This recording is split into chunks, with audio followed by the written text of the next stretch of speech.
Okay, get official. Call me to order. First rule of business is roll call. Councilmember Carling. Here. Councilmember Nibert. Here. Member Furst. Here. And Chair Wilson. I'm here. Have a quorum present. Thank you. Item number 2 is approval of the minutes, both the January 19th and the February 16th, 2024 minutes we need to approve. I'll move. Second comment. Oh, On January 19th, I think there's a typo in item 4, second paragraph. Sorry, could you step up closer to the table so we can get you on the recording? I don't think I've ever had public comment on approval of the minutes, so this is the first. I think there's a typo Okay. in the paragraph under 4 that starts with Member Carling. The third line down, there's a not in front of Phil. I don't think the not should be there. The rest of the sentence doesn't make sense. If a new structure is not built in the East Bay across I-580, that should really enhance the area. It's not built. Is built. I don't know why not building something is going to enhance the wildlife.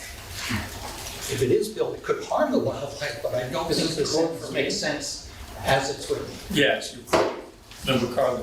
Take a look at it. I already remember what I said.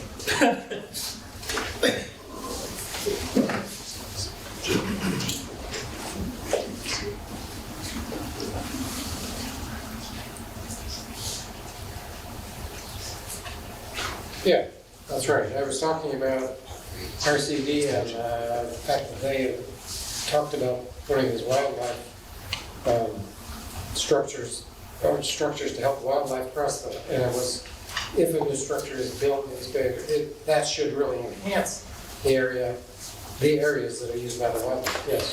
So thank you, Dick. So leave the not, right? No, take it out. Yeah, Delete take it out, yeah, delete We're it. gonna delete it. We get a motion. Yeah, I'll move with that change in the minutes, approval of the minutes. Now second. So I have a motion and a second. Can I have a roll call vote, please? Yes. Councilmember Carling. Aye. Councilmember Nibert. Aye. Member Furst. Aye. And Chair Wilson. Yes. Item number 3, public comment. This is an opportunity for any member of the public, either here or online, to address this committee on items not on today's agenda. I do have one speaker card, I believe, for open forum. Is that Doug Mann?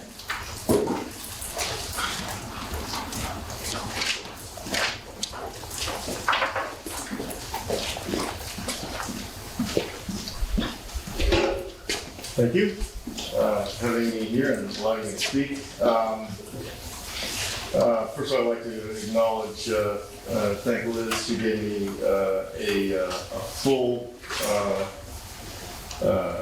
she supplied me with all of the grant proposals that have been requested over the past, forever, and very interesting stuff. I would note that a lot of times when the City of Livermore seems to have been requesting funds, they say that the other half is City of Livermore funds. And I just want to clarify for you that when you see that, a lot of times it's Doherty Valley settlement funds from the City of Livermore.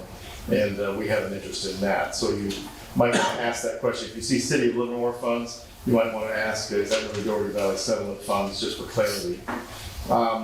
So I'm continuing, you've heard me say this at the last meeting for the most part.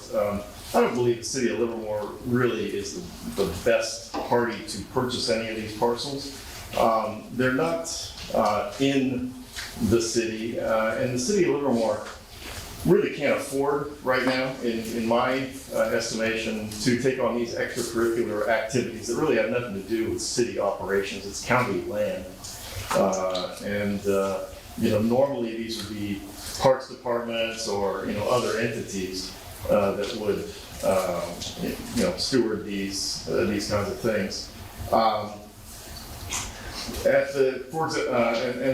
Another reason why I bring this up is at the General Plan Advisory Committee that we just had this week, one of the committee members, Asa Strout, brought up the huge deficit that a lot of people aren't aware of between $10 and $30 million per year that Livermore has. Livermore doesn't have extra money to put into things that it really doesn't need to do, especially since I'm positive that there are other buyers for all of these parcels that would satisfy your desire and my desire for open space protection that really is protection. It's not that these parcels are in danger if you don't fund these projects today to the city. For example, I sort of was thinking, well, if I put a letter in the editor with the title "free land" and then a few, the stipulations of what that really means, I think a lot of people would come forward.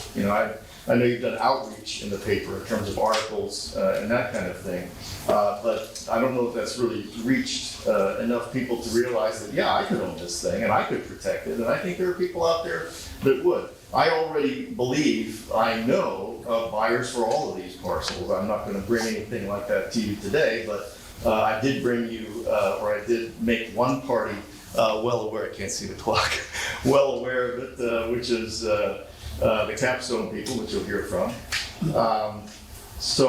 And getting, one more thing, as far as the urban growth boundary, the city is trying to expand the urban growth boundary. You may have heard theatrical protests to the contrary, but they're performative. We know how these things work. And for that matter, the city has a lot of other things to focus on right now besides buying parcels like this. As you know, they had a fairly significant constitutional violation of election code that was decided last week by a three-judge panel. And they're pretty consumed by it. They may not be saying that, but they have a lot to do. So this kind of thing, I think you should probably tell them, we've got other buyers, and let those buyers come forward. It won't take long. Thank you. Thank you. Anyone else from the audience that wishes to address on items not on the agenda? Seeing none, is anyone online with their hands up that would like to address? There are no raised hands online.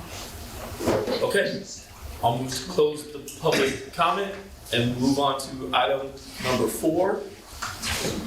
Councilmember, did you want to rearrange? Yeah, my suggestion was to, since we had talked about items 4 and 6, right, on the last meeting, I would suggest we deal with those first before we get on to 5 and 7. Okay, so Because I think you at the last time also was interested in kind of putting 5 and 7 together anyway, right? correct. That would be my suggestion. Okay. If there's no objections, we'll move to item 4 and then to Item 6. item 6. 6, and then we'll hear 5 and 7 together. Yeah. Okay, perfect. Is there any objection to? Objection. All right, well, let's hear item number 4. The grant application for the 82 acres at Hartford Hill.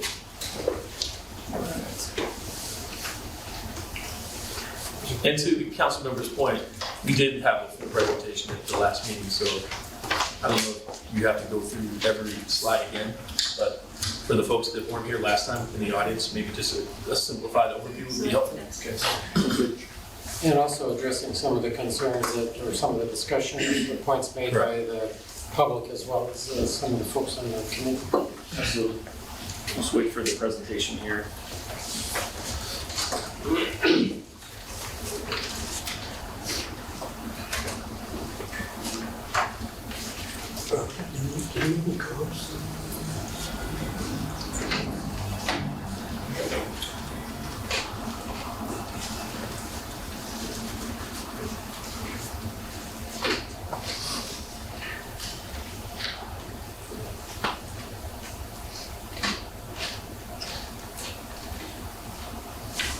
All right, thank you. So good afternoon, Chair, members of the committee. As described, today we'll be reconsidering requests for funding for 4 open space acquisition parcels that you considered at the last meeting, with some additional information we'd like to add based on last week's discussion. Next slide, please. So before we jumped into this particulars, the Hartford Hills property, we wanted to highlight, and sort of describe the background of Livermore's open space conservation program. So Livermore's general plan has multitude of policies to preserve open space lands inside and outside the city boundary. And we've got a long history of doing so. The city's conserved hundreds of open space acres through the process that's outlined here on the screen, and we've helped other partner agencies acquire hundreds more. And each of these parcels is to be acquired on the open market, and conservation easements are to be placed on these parcels, and that will happen on the proposed parcels here today as well. And they'll be preserved in perpetuity, for biological and recreation purposes. Next slide, please. And so this is just an example of some of the partner agencies we've worked with in the past, and we'll continue to work with these and other agencies for these particular parcels under consideration today, including Livermore Area Recreation and Park District, Zone 7, Tri-Valley Conservancy, East Bay Regional Park District, and others. Next slide, please. And wanted to highlight a couple examples of the open space program. So here are the Dublin Canyon properties. So it's a few hundred acres that have been preserved again in perpetuity. And the city has placed an easement on one of those parcels, and we're actively working to place another easement on the other. And this is the same setup for Hartford, for Cross and Greenville properties. This same process will play out. And again, these easements do preserve the properties forever in conjunction with partner agencies for biological purposes. Next slide, please. And the same process is occurring here at Springtown Preserve. So another few hundred acres for special status species, and the city's currently working to install an easement on this property as well. Next slide. And next slide, please. So moving into the proposed acquisitions, again, there are four. We'll first discuss the Hartford Hills properties we're showing on the left there with the red arrow. But something I wanted to highlight here as well for Hartford Hills, Cross property, and Greenville, none of these parcels are considered for housing development. There was a discussion around housing previously at the previous meeting. In fact, none of the parcels are included in Livermore's housing element as housing sites, and for each of them, the urban growth boundary would need to be modified by a vote of the people, and the general plan designations would need to be changed. So the city, is not considering housing for any of these sites, and there are a number of steps that would have to occur at public hearings and through, again, a public vote in order to, place any type of development there other than what's allowed in the county. Real quick, Jake, with the exception of the Garaventa. Right. Yes, I think, of course, with the exception of Garaventa, which is designated as housing. Which we'll discuss in next item. All right, next slide, please. So moving into the Hartford Hills property again, as you previously saw at the last meeting, it's about 82 acres. Altamont Creek runs through it. We've got wetland there as well. So here's just an example of the property adjacent to Springtown. Next slide, please. And did want to highlight that the committee does have priority areas where it considers property acquisitions. And you can see the Hartford Hills property identified there with the red circle. So it's in proximity to the alkali sink priority area, and actually directly in close proximity to the Springtown Preserve as well that we previously showed. Next slide, please. And wanted to go through the criteria again that the committee uses to fund properties. And this particular property meets all of the Altamont Committee criteria. So going from left to right, we'll start with biodiversity. So there was a biological study again that was performed for the site, and there have been confirmed incidences of special status species, including red-legged frog and tiger salamander on site. Regarding recreation, the committee uses a land conservation prioritization tool to specifically assess different criteria on these parcels. And from a 0 to 100% scale, this particular property scored 96 to 97% for recreation purposes. We also have showed an image there of the T6 trail. So the City of Livermore has our active transportation plan, which calls for a trail connection here, from Springtown that ultimately cross the freeway and connect with the rest of City of Livermore's transportation network. And we've confirmed with the City Manager's Office this trail will be constructed within the next 5 years to connect Springtown with the rest of the city. And it also holds strategic value. So this particular property, once preserved in perpetuity with conservation easements, would prevent the rest of the Springtown subdivision from being expanded further to the west and preserve the green belt around Livermore in this area. Next slide, please. So, as we described last time, we do have a signed offer letter for the property that we're working with the property owner. The overall project cost, including the transaction costs, would be $1.96 million. And the city arrived at that value by getting an outside appraisal, and that appraisal used industry practice to determine its value. And we are asking for a 50% split, which has sort of been historically a typical breakdown between Altamont funds and CIty of Livermore funds. As you can see, there are $980,000 requests from the committee. Next slide, please. And so the committee also, had asked about Livermore's sort of coordination with other agencies and nonprofits. And so, as we previously described, normally once we do purchase properties, we do coordinate with other agencies like TVC. In this case, we also reached out to, our partner agencies in advance of acquisition. So we do have, a conservancy letter of support that should have been routed to all of you. And we also corresponded with the Segurite Land Trust and the Confederation of Ohlone Peoples, both indigenous tribes. We were able to meet with the Confederation of Ohlone Peoples, and we continue to work with them to allow for cultural tribal access onto the parcels, and that will be done through these conservation easements. And so we'll coordinate with them continuing as we move forward with the acquisition. Next slide, please. So again, just kind of going through. During his presentation? Sure, you can. Could you go back to the last slide, please? What contact have you had with the LARPD?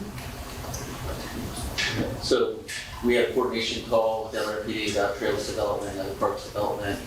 With the general manager mentioned that the city was looking at this property and that we'd be interested in building and constructing the trail, and that we would keep them informed.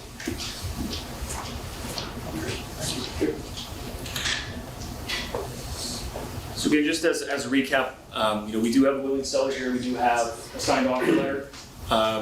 We do have CIty of Livermore funds that are available as well on the city side through a range of sources. There's multiple funds the city has that we can use that are dedicated specifically to open space funds, and we will use those in this parcel acquisition and others.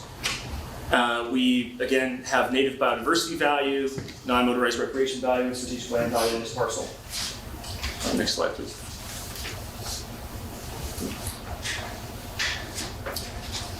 We've corresponded with potential land stewards, and the nonprofits and other agencies since the last time that we spoke. And for those reasons that we do request that the Altamont Committee expend $980,000 of open space funds to assist in Livermore's acquisition of the Hartford Hills properties. Thanks, that concludes my presentation. Thank you. Any questions or comments by the members of the committee?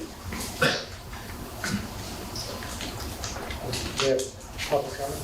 We will, if you want to engage public comment first. Sure. First, so I'll open it up for public comment on item number 4. And the first speaker I have for item number 4. Does several mean what? 4? I don't, Just yeah, want to there's be no one? agenda, so I couldn't listen to the others. Okay, so I guess Dick Schneider will be first, item number 4.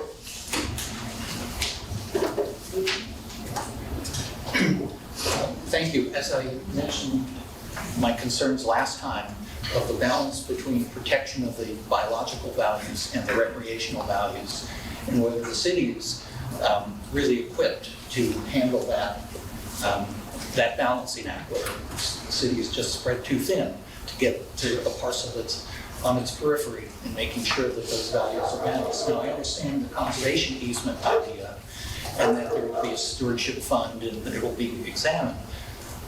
But what about the LARPD as a landowner and deeding it to LARPD, whose mission is to do just what the city will have to do anyway, but perhaps not as well? So that's my comment. Question. Thank you. Any other members of the audience that want to speak on this item, which is item number 4? I'll just echo what Dick just said. Okay. Doug, man. Doug Mann. Anyone else? Anyone online wish to speak on item number 4? Yes, we have one raised hand. Chad Wall, you can go ahead. Hi, this is Chad Wall. I am a resident of Livermore and in fact live in the Springtown area. And I want to counter the two comments with regards to the city of Livermore being able to handle this. I'm in full support of these considerations from the city of Livermore. As a citizen of Livermore, I just wanted to make that note. Appreciate that. Thank you. Seeing no more speakers in the audience online, bring it back to this committee for discussion and a vote. To make a couple of comments.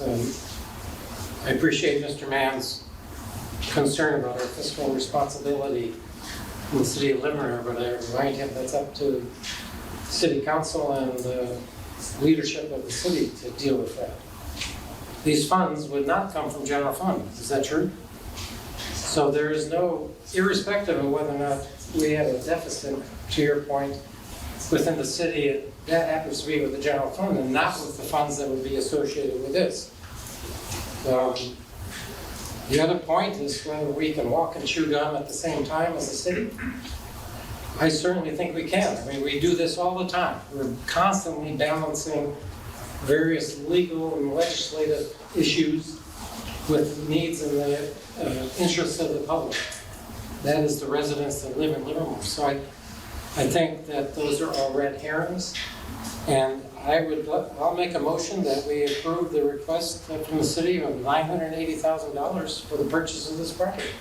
Before I get a second, can I just ask staff just one question? When you mentioned the cultural tribe options, I just want to make sure that if we do support this, that you guys consider that and take that, very seriously and do what you can to make sure that happens, if in fact this does pass. Because to me, going back out, reaching out to folks, because we asked you to, I certainly appreciate it, but to get someone that says, hey, we do want to use this land for some tribal cultural things, I think that would be a great opportunity for the county and the city. So just don't want that to be lost. I would say specifically when we spoke with at least the Confederation of Ohlone peoples, they didn't have as much interest in the Hartford Hills property. It was mostly on the Greenville and Cross properties. But we'll have another call with them to discuss, again, sort of mainly access opportunities for cultural resources for any properties that they're interested in, and more properties beyond that. We want to create an open dialogue with the tribes, not just for these acquisitions, but other places as well. Appreciate it. Thank you. I would add beyond the tribes, all of our community partners. Right. All agree to continue to have a dialogue as we move forward. One other point I'll make is the property owner came to the city. The property owner, as I understand, is getting on in age, I was probably my demographic, and is looking to divest some of their properties. And so they came to us, the city of Livermore, because they saw us as a worthwhile partner and somebody that would purchase this and save the property in perpetuity for open space. Thank you. Furst. I have a couple questions, a couple concerns that I mentioned last time too, but I have another one now. If the city buys this, it becomes public property. Public property means the public can go on the property. So dirt bikes, mountain bikes, hikers, people building jumps and ramps can legally get on that property. So if we're going to preserve this as open space and preserve it for its biological value, what plans do the city have to actually protect this land? Well, point of clarification, technically city-owned property is not necessarily publicly accessible property. And so part of what we would do for the publicly accessible piece of the trail, we would need to put a public access easement on it that would allow the community to use it. And as part of trail design, which would be another phase, we have to look at fencing and other elements where we look at the interface between biological habitat and publicly accessible portions of the park. So would the trail be fenced? We would. So without getting into too much design detail, the alignment we showed ran on the eastern portion, eastern side of the creek area, And we would probably need to look at some sort of fencing or a barrier to keep folks out of that creek area, and that's not an uncommon practice, but we would not envision a corridor that's contained, right? There's safety and design elements we have to consider. I have one other question I raised before. You showed a slide that showed T6 and said the city now has a commitment to build that portion of T6 within 5 years. But there's another entrance to T6 off of Redwood Road that connects to the developer-built rest of the T6 property. So how essential is it for the city to spend money to build the second access point when there's already going to be an initial access point? Yeah, I think it's fairly common, and you see this in the active transportation plan often, to have multiple nodes of access, multiple locations where you can access the trail network. And that would be the case here as well. We want to offer Springtown residents as many chances to get out onto the trails as possible. And then the last question I have. Sure. There was something that was raised by a number of people in the last meeting, and that is the city's potential to buy this land and then sell it to a private developer and have homes built on there, assuming that they get the road boundary change.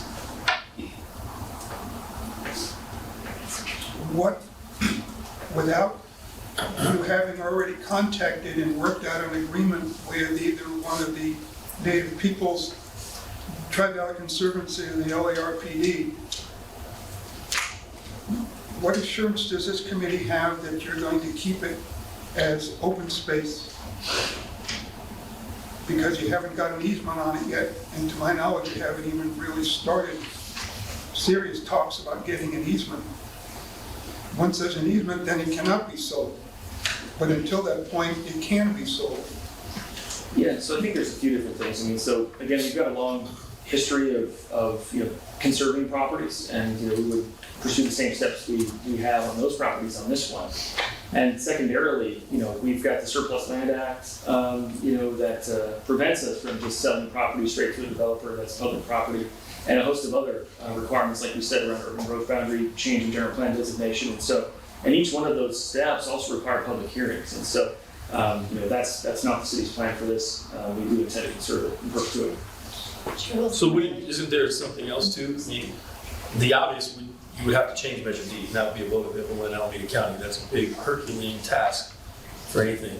But I do think there's something in our rules or regulations that we spoke about last time that says if the city does sell it and we get our funds back or return in some portion, right? Correct? We get all of them. Chair Wilson, you are correct. So the county, and I'm a deputy county counsel and also the county counsel. I work with the county of Alameda.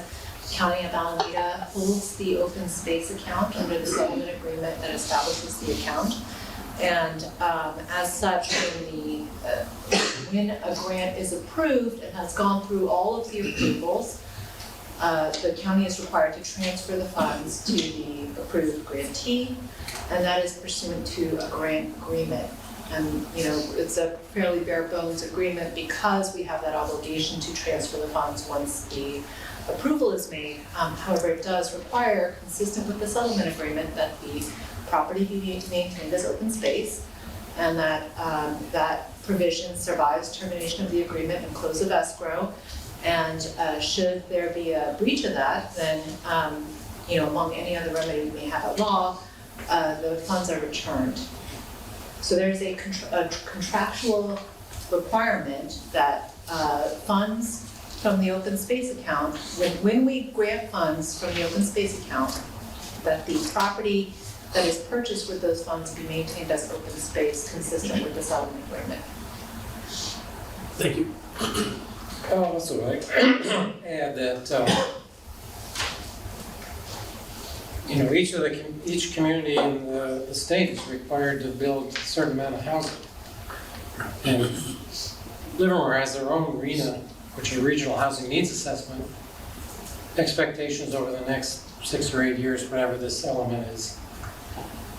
And let me point out that the city of Livermore has plenty of open space in which to meet not only this upcoming arena, current arena expectation, but any future arena expectation that we can foresee for the next few decades.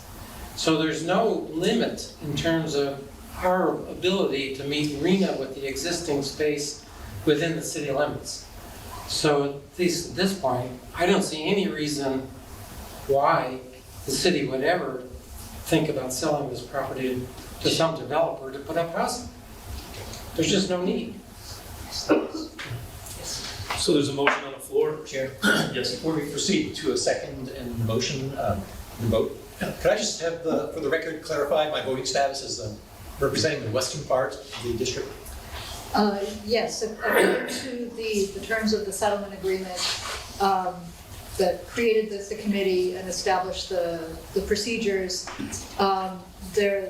the area that is covered by the committee is divided into two sections. There's the eastern portion, which all of the properties that are being considered today are located, and then there's the western side. And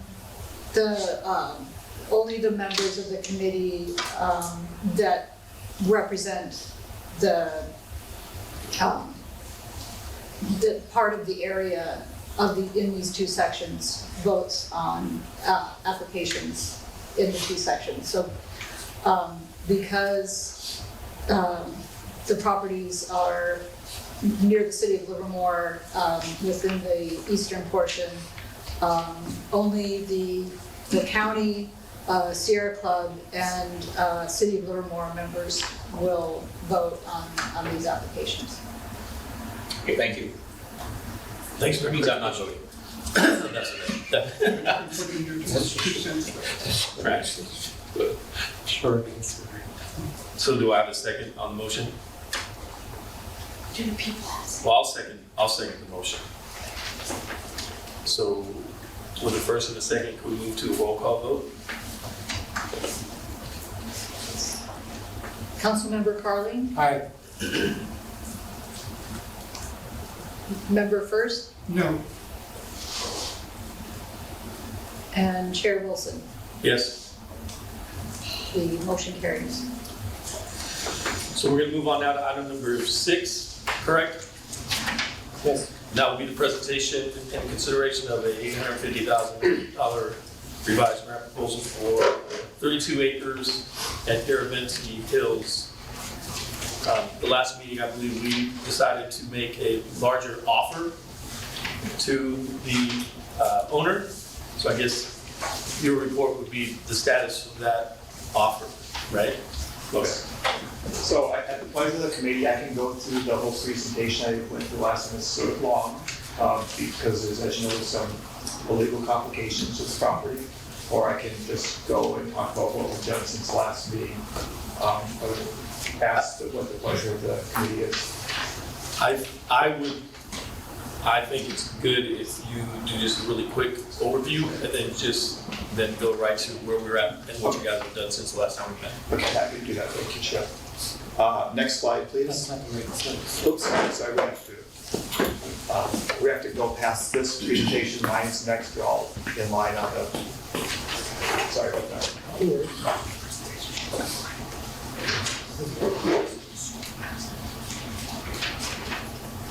Still trying to get a hold of Mr. Brown to be at our meetings.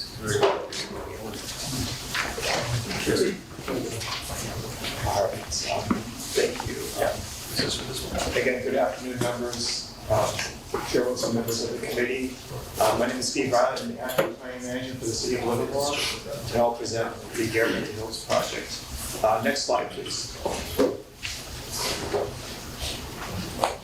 So as a reminder, the Garaventa Hills project is outlined in blue there. It's on the north side of the Springhorn area in Livermore. What's different about this project compared to the others that you're seeing today, this is inside the city's urban growth boundary. Number one. Number two is it has a suburban residential zoning designation on it. So it is permitted to have housing. And in fact, there was a project that went through the city of Livermore that approved this site for 44 single-family homes. And Roll to the next slide, please. So this is a bit of a close-up for it. The designation is the general plan designation again is a residential general plan designation. It's 1 to 1.5 dwelling units per acre. And again, a project went through the city process and was ultimately approved by the city council for 44 units. The property is adjacent to the Garaventa wetlands preserved, owned and operated by LRPD to the west, just to the west of the site. And as you can see on the map, a little hard to see, there are some sort of informal trails that are already sort of worn on the property that folks use informally, even though it's private property. Lots of folks use this for hiking and biking, and it does have some very nice views. Next slide, please. So this is simply some pictures of the site, looking from different vantage points. We have, again, you see some of the trails that are in the site already. You have some knolls, and again, this is adjacent to some existing single-family neighborhoods on the north side of Livermore. Next slide, please. So a reminder that the settlement agreement priorities for open space acquisitions, the first priority is for preservation of native biological diversity and wildlife habitat. The second priority is for land of significant value for visual character and or non-motorized recreation. Next slide, please. So we did want to quickly tell you that this project does have some of those values on it. There are documented concurrences of the tiger salamander, red-legged frog. As you can see, it's a little hard, but the Garaventa project is right in the middle there with the arrows. Burrowing owls were observed on or nearby the site in the past, and they're expected to forage and nest on the site. Next slide, please. In addition, there is a small seasonal wetland, 0.004 acres in the western portion of the project that is potentially suitable for vernal pool fairy show. Next slide, please.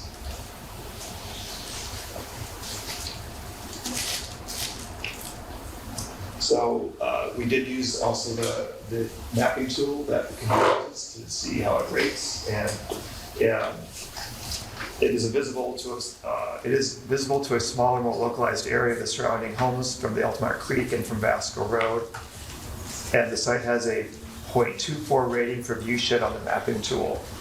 The private property does not have a formal public trail, but again, the public does use it. So there's sort of some informal recreational value, even though it is private property. And it does result in a ranking of 1.0 on the recreation scale for the mapping tool. Next slide, please. So one of the things we want to emphasize for this project that's different than the others you're looking at today is we do not have a willing seller, which is one of the 3 additional criteria that's been established by the committee.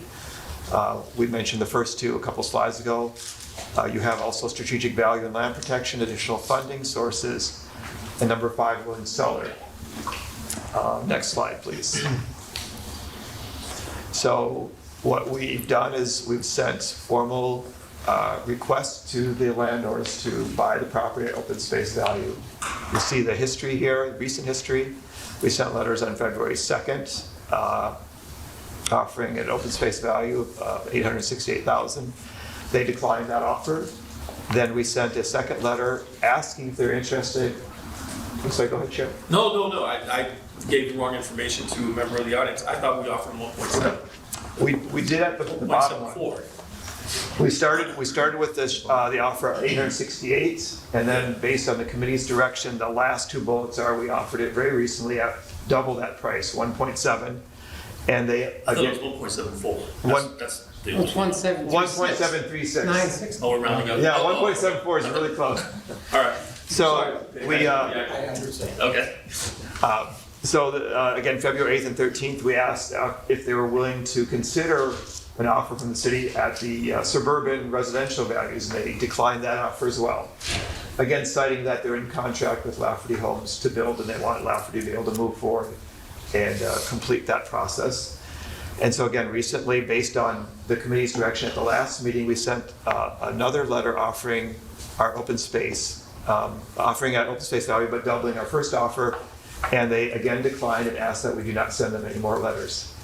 They said that we are in contract again with Lafferty, and we want them to be able to pursue that that application again, which they are planning to do.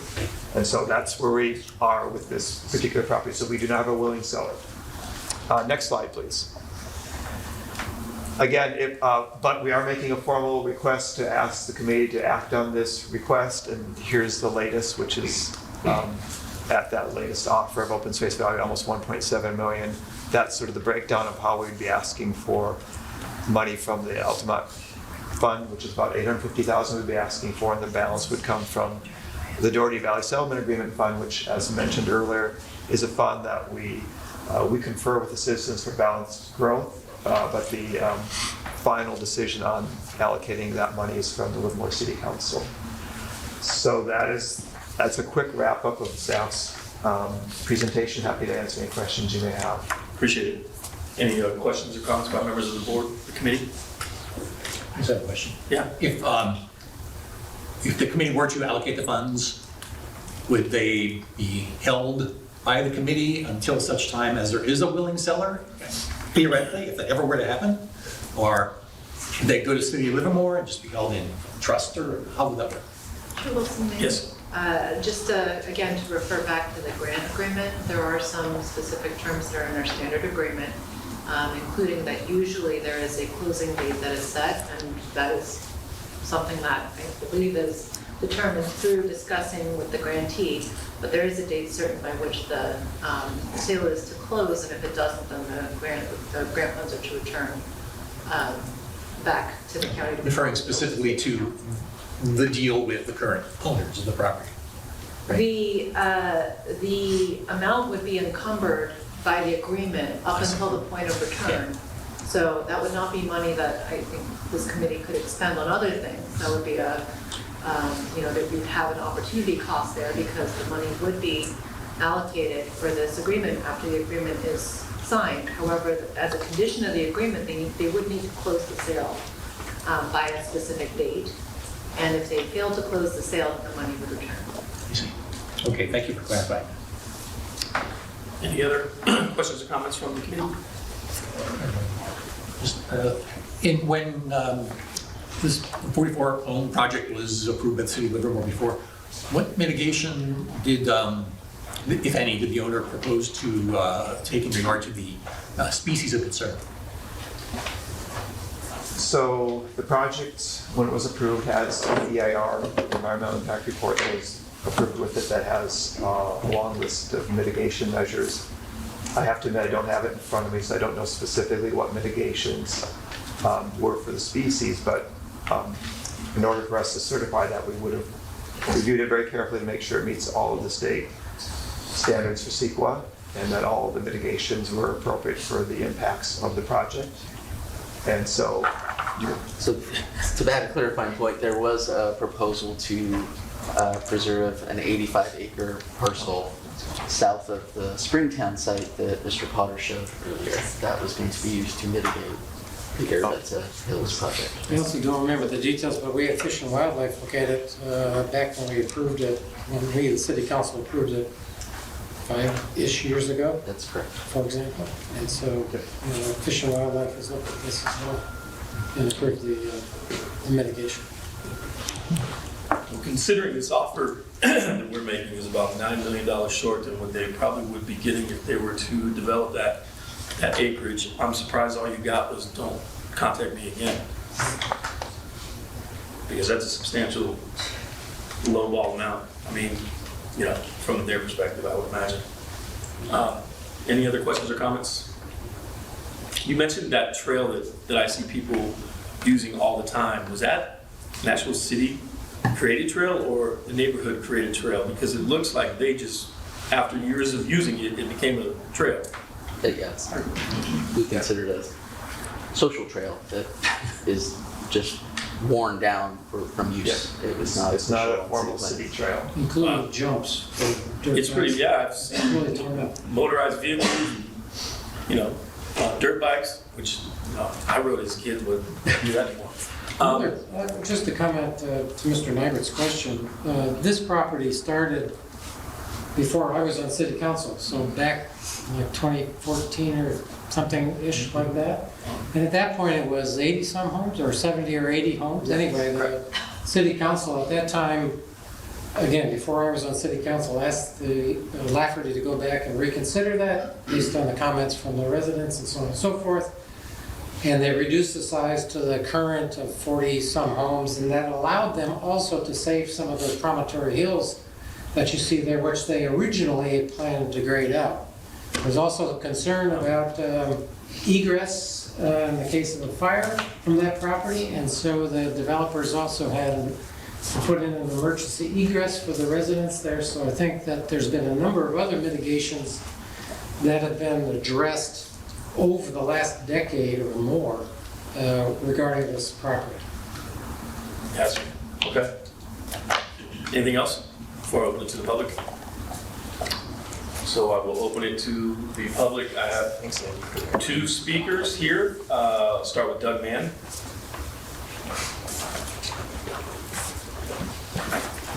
I'll speak from here. I guess this is the Dick Schneider position. Yeah, I don't have much on this except to say I don't know in detail how the county manages its money, but when you assign something like this, they have to consider that that's now short-term funds, and they would take that from, they would have to, and this is not big dollars, but they've got to take that from their long-term portfolio and put it into their short-term portfolio so that they can spend it as soon as it is required, and not end up in a Silicon Valley Bank situation where they had long-term assets and they got a big run and they had to sell assets that they didn't have to expect to sell that soon. And so, you know, I just don't know about the wisdom of allocating this in that you're just going to wait around for it in very low interest bearing at that point and get it back. And I brought up, you know, last time, the liability issue. It's now a liability on your books rather than an asset, and you have to keep track of that. It just seems messy. Thank you. Kelly, did you want to talk on this item? Yes, please, thank you. I'm going to reiterate exactly what this gentleman just said. But I really wanted to first, Mr. Wilson, thank you for last month, and all of you, every one of you. We all met here in a hurry, in a rush, to try to get a bunch of land. And like this gentleman pointed out, 6 years in the making, $21 million. And these gentlemen, you're just planners. You're doing what you're told. It's just your job. But when there really is a hidden agenda, and you're coming at a board who genuinely cares about conserving the property, they're not here for no reason. You're here for a really good reason. And so when someone comes and does something different with a hidden agenda and pretends that they don't know what's really going on with that property, that's misappropriation of funds. It is. And everybody's liable and culpable that has something to do with it, especially when they keep their mouths shut. This property here, it's not the one that I'm mostly concerned about, but the integrity of the gentleman here who really means something, that matters, because they're not here to waste their time. They're here to do a job, and last month they said no. That was awesome, because it led way to the City of Livermore having a council meeting. And in the very first agenda, it came out exactly what the cross property and some of these properties were for, and who was behind it, Mr. Carlene, and that they knew exactly what those properties were going to be utilized for, and it wasn't for conservation of space. The very first agenda was part of their climate action plan. And even at the end of that agenda meeting, they noted that they were currently, for the future progress of their climate action and all the other things that they had going and planning with electric and vehicles and battery and everything else, they were currently working on 4 other pieces of property and getting them acquisitioned by a cheap, no interest, pretty much loan. And that negates, Ms. Lee, what you guys do, and what you do, and everybody else does. And this might be personal, the cross on the hill, but our founding fathers love gridlock. That's why they designed our Constitution and everything else about it for it. And without that cross on the hill, and as you notice, we're tearing God away from everything, from our courts, our schools, our statues, everything. And it doesn't matter if you're Sikh, or if you're Islam, or you're Hindu or Buddhist, it all starts with God. It does.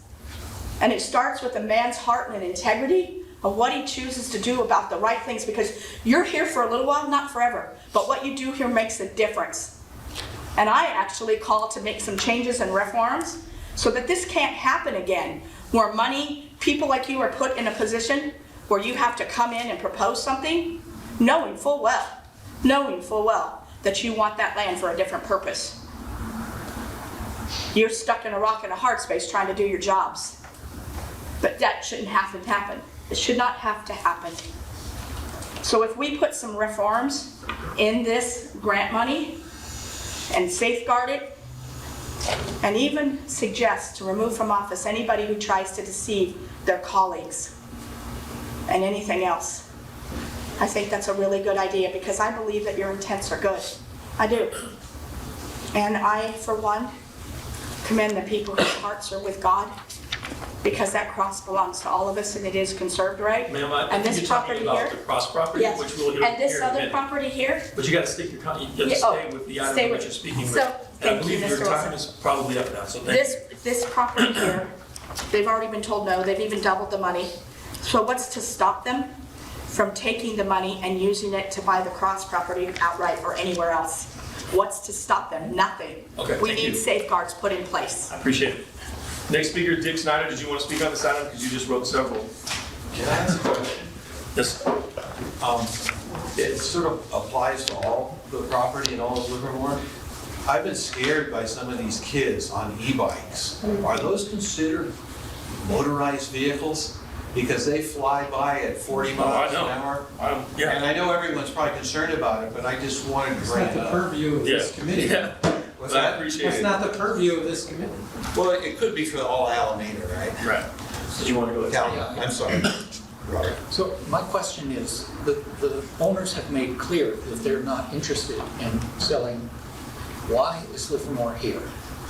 Yeah, exactly.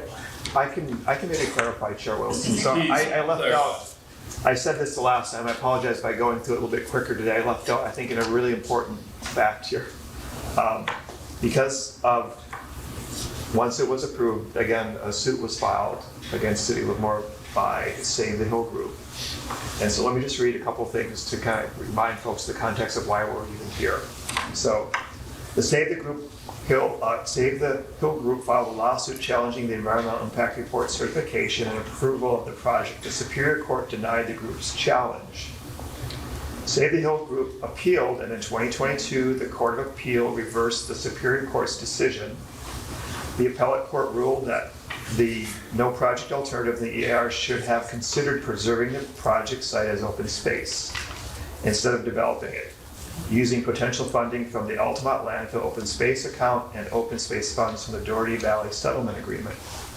So we are coming here to the committee to fulfill the direction of the court, to allow the applicant, if they choose to move forward with the application. In order to do that, they need to revise the EIR to consider an open space alternative. And the court directed the city to go to the committee and to the Doherty Valley Settlement Fund, Citizens Without Balance Gross, to ask if we can have funding for open space. That is the primary reason we are even here. Got it. Appreciate that. Thank you for the clarification. So we have one person online. I believe it's Chad. My eyes are not that good. Chad Wall, you can go ahead, please. Okay, hi, this is Chad. I've walked on those trails on that hill a number of times, so I'm quite familiar with that area. But just listening to everything that's discussed today, there's a lot of good stuff going on here. This sounds like it's not one. It sounds like the City of Livermore is doing their due diligence. It seems to me that we ought to just help out in this committee and cut bait on this one and stay focused on the other ones. That's my opinion. Thank you. So, bring it back to the committee on this item. We have one more raised hand. Oh, I didn't see that. I'm sorry. Is it Brian? Yes. I really got to invest in glasses. Brian Daniel, you can go ahead, please. Yeah, can you hear me okay? Yes. Brian. Can you hear me? Yes. Okay, sorry about that. Well, with what the last gentleman just spoke about, I believe he was saying cut bait on the cross property and move forward on the other ones. I was gonna wait to talk on the cross as well, but I'll just sum it up here, because it does address this as well as the Garaventa. So I'm speaking on the cross on the hill property, Jesus Saves So cross do parcel. you want to wait until we get to that item? Because currently we're on the Garaventa property. This involves the Garaventa property, because my proposal is to actually have you guys use the money for the cross on the hill to supplement the Garaventa property. That would increase the value that you could offer them, but then you wouldn't be offering anything on the cross property. Does that make sense? Sure. Yeah, so I'm not against it. I grew up on farm property. I love the open space. I love what you guys are doing as long as it does stay as open space, and I believe that's what you guys are trying to do, so thank you for that. I love the greenery that we get to see. I just don't want to see any changes. I'd love to see Livermore stay currently as it sits today. I think we've done a great job with the trails and the green open space. We have urban growth boundaries, so in reality, if you didn't even touch the cross property, it has a no growth boundary, so nothing's going to change. But if you do buy that cross property, it's been there 30 years, and being the city and the county, you guys would probably have to remove it. So that'd be a tremendous change to the area. Also, without a contingency stating that the cross would be able to stay, it'd be a huge mess moving forward. I mean, the publicity of an iconic cross getting removed over 30 years, and the media would be all over this story. So I don't think Livermore wants that negative story. So just to stay on the positive, if we did keep the cross there, would other religious monuments be built on that property? This gets to be a slippery slope and causes a lot of issues. So my proposal was, we're talking about that cross property. They have plans for animals to migrate pathways through. How would we do that? A bridge, a tunnel? That would be hundreds of thousands, if not millions, to span 580 to come across from the north side to the south side of 580, because that's part of what that proposal is for. So that's not budgeted for that I see in this at all. So that's a huge, larger cost to that property. So mine would be not move forward on the cross property, pull back that money and actually offer it up on the Garaventa ranch. That would allow you to have more money to offer, maybe a better proposal and get what we're looking for, to have all properties stay the same how you guys want them, minus the cross property, because that's where it gets sticky with the city and us. Without a contingency saying that the cross could stay, it just gets to be a slippery slope. I thank you for the time. Please vote no on the cross property. Everything else, love what you're doing. Thank you so much. Thank you. So bring it back to the committee. Just a couple of points. There is no hidden agenda here. Yes. We want to build houses. What's the hidden agenda? You guys stated it in the first We board want meeting in to, Livermore. hang on, I just don't understand what the hidden agenda is. We want to build 40 plus houses or sell the property to Lafferty. There is no hidden agenda, so I don't really understand that comment. Secondly, there's no savings of money. The only savings of money is that the Open Space Committee will not have to spend money on this property. So we're not asking for money that we're just going to give back. The owners of the property do not want to sell to the city of Livermore. We've asked, to the last speaker's comment, the city has inquired if we offered a full commercial development price, would they accept? And the answer is no. So we do not have a willing seller for that property. And at this point, I think Mr. Riley answered your question, Mr. Wilson, about why we're bringing it here. And I think from the city's point of view, I'd like to make a kind of a negative motion. And I'll move that the Open Space Committee Board, that's us, recognize that the owners of the property, commonly known as Garaventa Hills with APN 99B-5300-10, are not willing sellers, and that the Open Space Committee will not provide funding to purchase the property as open space. I have a motion. Do I have a second? Can you restate that motion more Sure. clearly? It's a negative motion, so it's a little odd.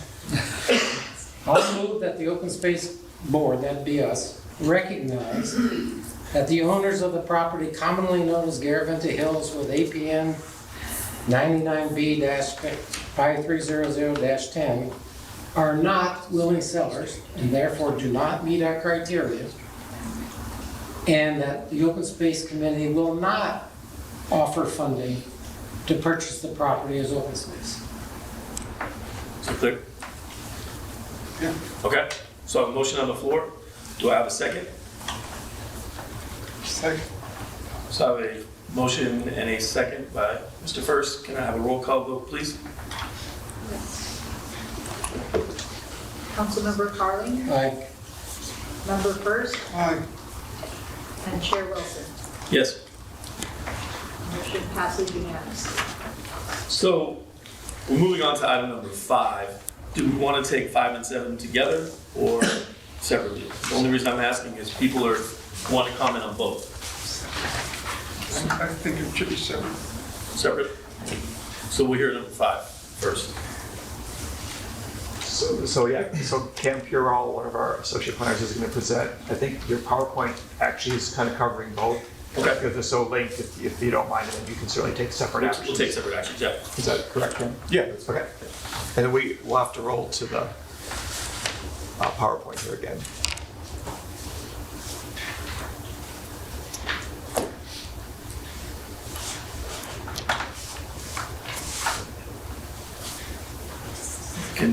Why are you queuing this up? Can someone help me with something? Why are we referring to this parcel as the cross property? Because there's a cross in the vegetation on the side of the Oh, that.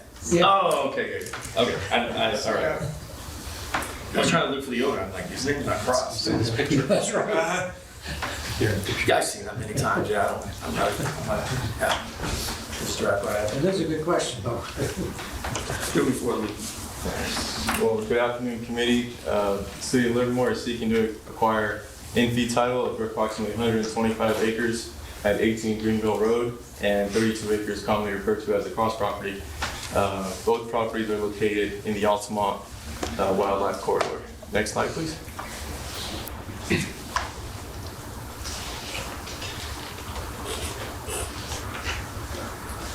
All right, this map outlines the subject properties located east of Livermore, and it also references the properties that you've heard today, the Hartford Hills and the Garaventa parcels.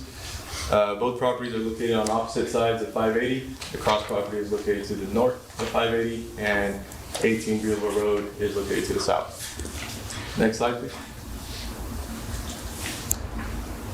The subject properties are located in the Altamont Wildlife Corridor, which is a priority area for this committee. Both parcels are adjacent to 580 and contain rolling slopes and annual grasslands. Next slide, please. So again, both properties are strategically located as an important wildlife movement area. This opportunity to purchase these properties provides a safe wildlife crossing under 580. The green path shows the unofficial trail for wildlife connectivity. The first step in making this an official wildlife connection is to purchase these properties. The city's long-term goal is open space conservation, management of the property's biological resources, and preserving the green belt around the Altamont Hills and Livermore. The city's practice has been to protect land for open space by establishing an easement. As Jake explained earlier, the city partners with agencies such as LARPD, TBC, Tri-Valley Conservancy, or other interest groups to be stewards of the land.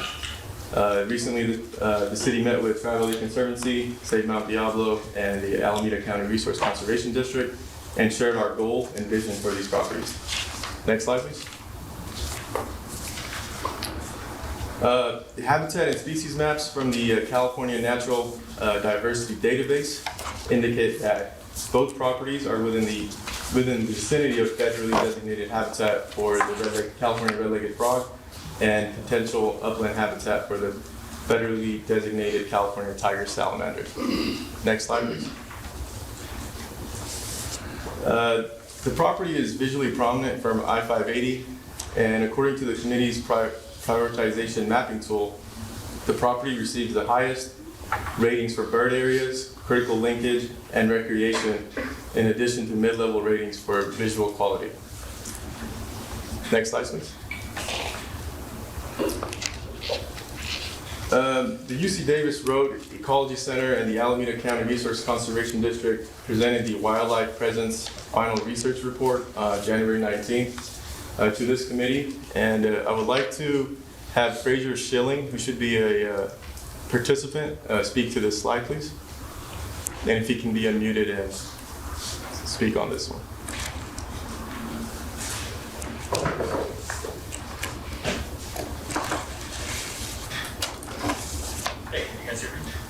Barely. Okay. There you go. Welcome back. I'll speak loudly. We can hear you. Thank you. Yeah, thanks. Good to see you guys again, the committee members. Thanks for hearing about this. So, as we discussed when we presented these data, this is the result of a couple of years of using wildlife cameras along 580, and the location of the properties and the large bridge to the east of Greenville Road between the properties is one of the most important, if not the most important area for wildlife to move across 580 and to connect to Brushy Peak to the north. So it's basically a way that you can connect the Mount Diablo part of the Diablo Range with the rest of the range to the south. It's definitely the place where we saw the most wildlife starting way back in 2017, 2018 when I first put cameras out there. And just as an aside, I don't think that the presence of a mowed cross on a hill is going to affect that wildlife movement, since it's already there and they already moved through there. Just a little side opinion. The areas to the east do have some wildlife movement, but none quite not quite as much coverage in terms of number of species as the bridge that we're talking about between the two properties. Thank you. Next slide, please. So here's the breakdown of the costs. The cross property, we're asking the community to fund 50% of the cost at $520,000. The total project cost will be $1,020,000. For the Greenville property, we're asking for a little bit more. Since this property is located south of 580, there are limited funding sources.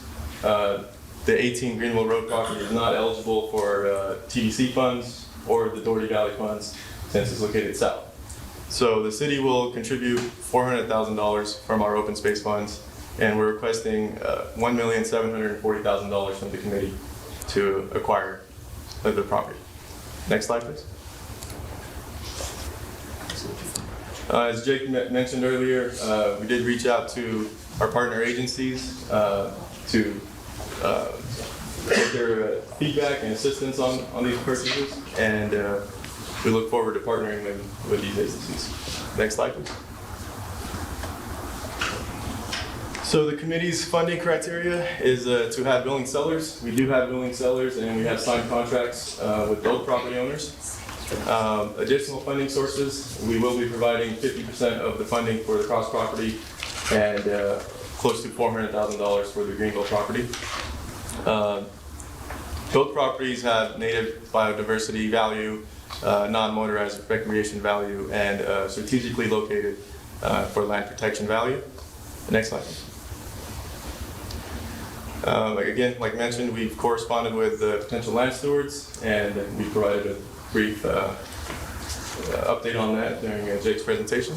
And in conclusion, the city is requesting that the committee expend a total of $2,260,000 to assist with the city for the acquisitions of the following cross property and the 18 Greenville property. And also we've reached out to Bill Turnquist and his group, and we've been working with them to form some sort of partnership to maintain a good standing relationship to keep the cross there.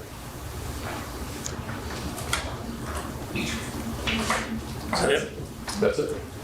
So does this, I could barely tell by the map, include that recreational off the dirt bike track? It does not. Okay. Or driving rights right here. Okay. Thank you for your presentation. Any questions or comments from members of the committee? Yes, sir. I have a question. You mentioned that the easements, acquisition of the easements at both these properties would facilitate the corridor between them to be an official wildlife corridor. What makes it official? Sorry, I don't believe I mentioned that there are easements. What I mentioned was that there's an unofficial trail that connects these properties under 580. But to make it an official trail, we would have to purchase these properties and eventually establish easements. Okay, so I'm just struggling with the term official. So essentially, as Fraser said, wildlife are using this now. Would designated be a better word? Yes. Is So it really if these something private official properties- in law? Yes, exactly. So it would be designated or acknowledged that these two properties under public ownership and under conservation easement would then secure it and maintain it as a wildlife corridor. Okay, gotcha, thank you. Anything else from the committee before I open up to public comment? We're talking about 5, item number 5. We'll take out first, number 5. So just to clarify, for number 7, there, you do have the second application. So it is the committee's desire to talk about 5 first and then hear the second presentation for. But the second one was for, So there's 2 grant proposals on item number 7. So that's why I kind of just wanted to hear 5 first. We'll go through that, make a recommendation, if any, and then hear both applications for number 7. So we're talking about the 125 acres? yes. Correct. Greenville. Yes. I'm uncomfortable with the request by the city to ask this committee to fund well more than 50%. I would ask the city, since the Councilmember Carling just told us or made the motion, which we approved, not to spend any money on the Garaventa property, that the city consider taking all that money that you were asking us to fund the Garaventa property and somehow rearranging the percentages so that we would potentially pay less. Not sure if that made any sense. I think the city position is because of the location of this parcel, we can't qualify for funds that are designed for the other side of the freeway. That's But correct. the city was going to be putting out money for Garaventa. And I'm suggesting the city take that money and put it into this project. To clarify, the money that the city would be putting towards Garaventa is only eligible for those properties north of 580. And so that explains the different percentages. Thank you. Anything else? Okay, I'll open it up to members of the public that are here. First up is Lori Souza.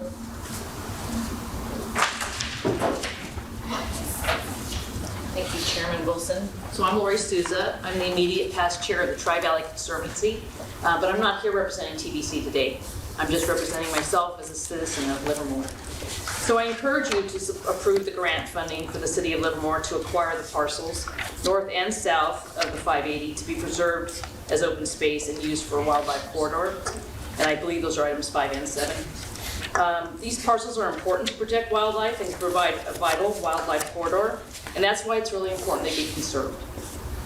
During my tenure with the TVC, which was 10 years, we worked closely with the city to conserve properties designated by the California Department of Fish and Wildlife as important for the protection of threatened species and habitat. The city has a very good track record of identifying these parcels and taking the necessary steps to properly protect them for current and future generations. In a very recent survey, which was completed in 2022, 2/3 of Livermore residents gave city leadership very high marks for the city's preservation of natural areas, open space, and recycling services, keeping Livermore a great place to live. The natural environment plays a vital role in the health and well-being of residents. The natural spaces in which residents live and experience their communities has a direct and profound effect on the quality of life. In this same survey, about 9 in 10 residents applauded Livermore as a place to live and the overall quality of life of the city. I believe these grant requests are appropriate for the use of these funds, and I urge you to move forward in approving them today. Thank you. Thank you. Mr. Steve Stewart. followed by Dick Schneider. Good afternoon, Steve Stewart. Retired from the City of Livermore, been in front of this committee for the last 20 years over various grant proposals and open space. I'm here today as a private Livermore resident, interested in regional conservation and to promote that. As just a planner and working with this committee, we were able to preserve like over 1,000 acres and put much of that under easement, manage it for regional conservation of species, wetlands, grassland, and keep it in its natural state. It's Livermore's, as Ms. Souza mentioned, Livermore's track record is to use these funds and other open space monies to buy property and preserve it in perpetuity as open space. It's never been used to use it for housing or sell it to developers, things like that. All of the things that these planners are here doing are designed to be transparent. This is public money. The other funds are going to use is public money. And it's in Livermore's general plan to preserve and promote the preservation of open space, promote and try and implement a regional trail system.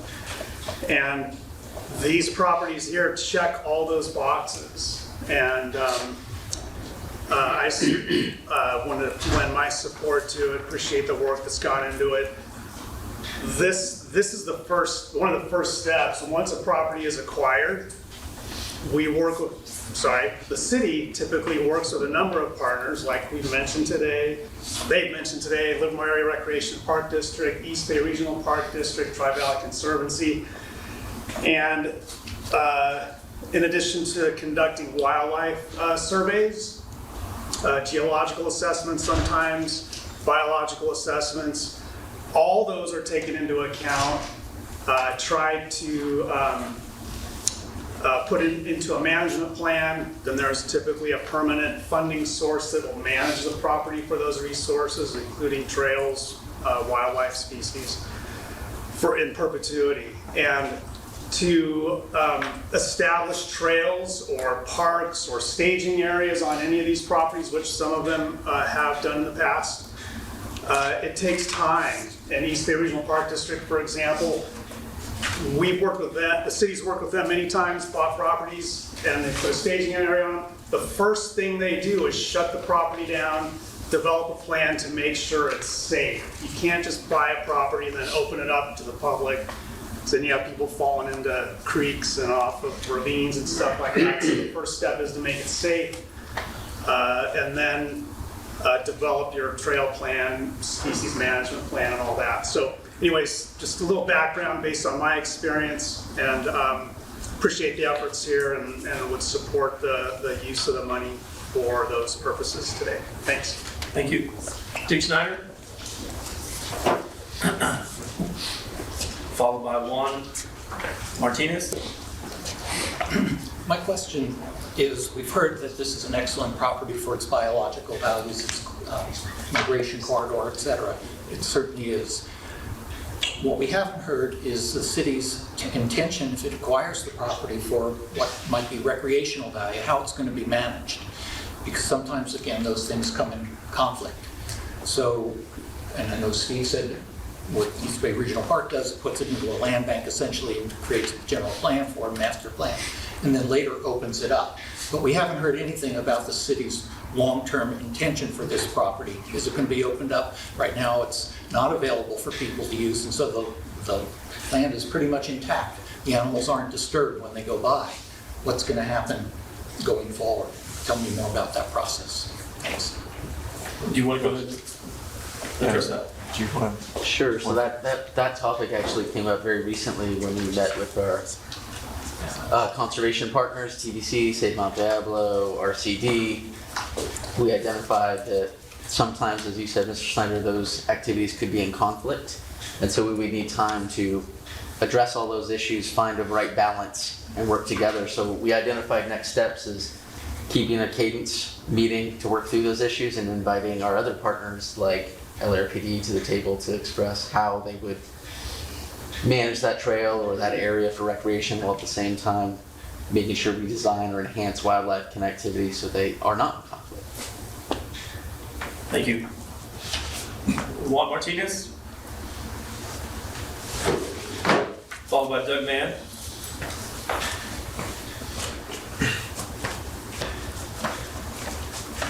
Good afternoon. My name is Juan Pablo Galvan Martinez. I got a lot of names, so no worries about that. Here on behalf of Save Mount Diablo to basically reiterate our strong support for the funding by this committee of the City of Livermore's proposal to acquire these properties. And it's a great presentation that you've seen for the natural resources these properties already contain. And I'm sorry to clarify, this is just the south of 580 property right now? Yes. Okay. Yes. That is a home run, it's a park, there's no particular nuance there. It is an ideal spot to protect the obvious importance this area has for a wildlife movement, already the species on it, and with respect to for potential future recreation, there's, I'm sure, a way to do that without degrading the quality of that land for wildlife. So thank you very much. Thank you. Doug Mann. Followed by Farley Connolly. Yeah. So, first of all, everybody wants that wildlife corridor. I mean, it should be protected. We should do the smartest thing that we can to protect that. You know, again, I don't think that the City of Livermore being the buyer is the best way to do that. Just to give you a little bit of my observations of what led to this. So Save Mount Diablo, Juan Pablo's group, sent a letter to the city following their contracting of an environmental firm called Rincon Consulting for $308,000. And the reason why they contracted for this EIR that they're doing is to expand the urban growth boundary and urbanize other areas that are right now largely wildlife and, well, private properties, but open space.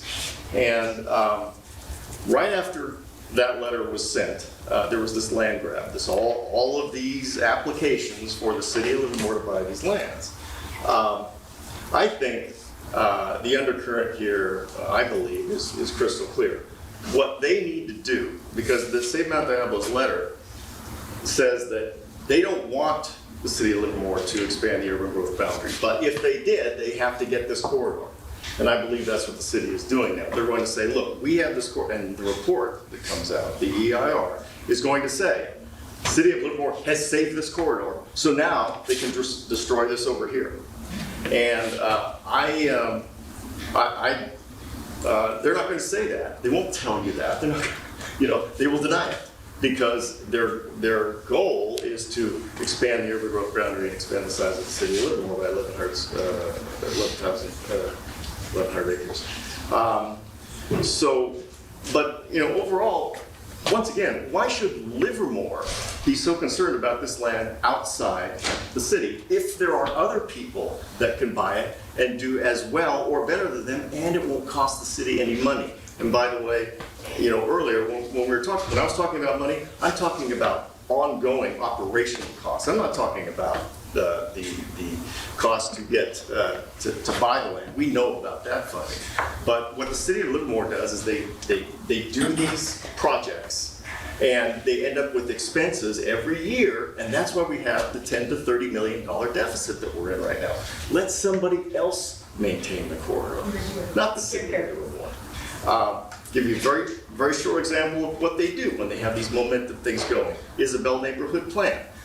Was not going to go in unless we got full BART to Livermore. That was a solid promise. A few years later, they resurrected as the same development with no train at all.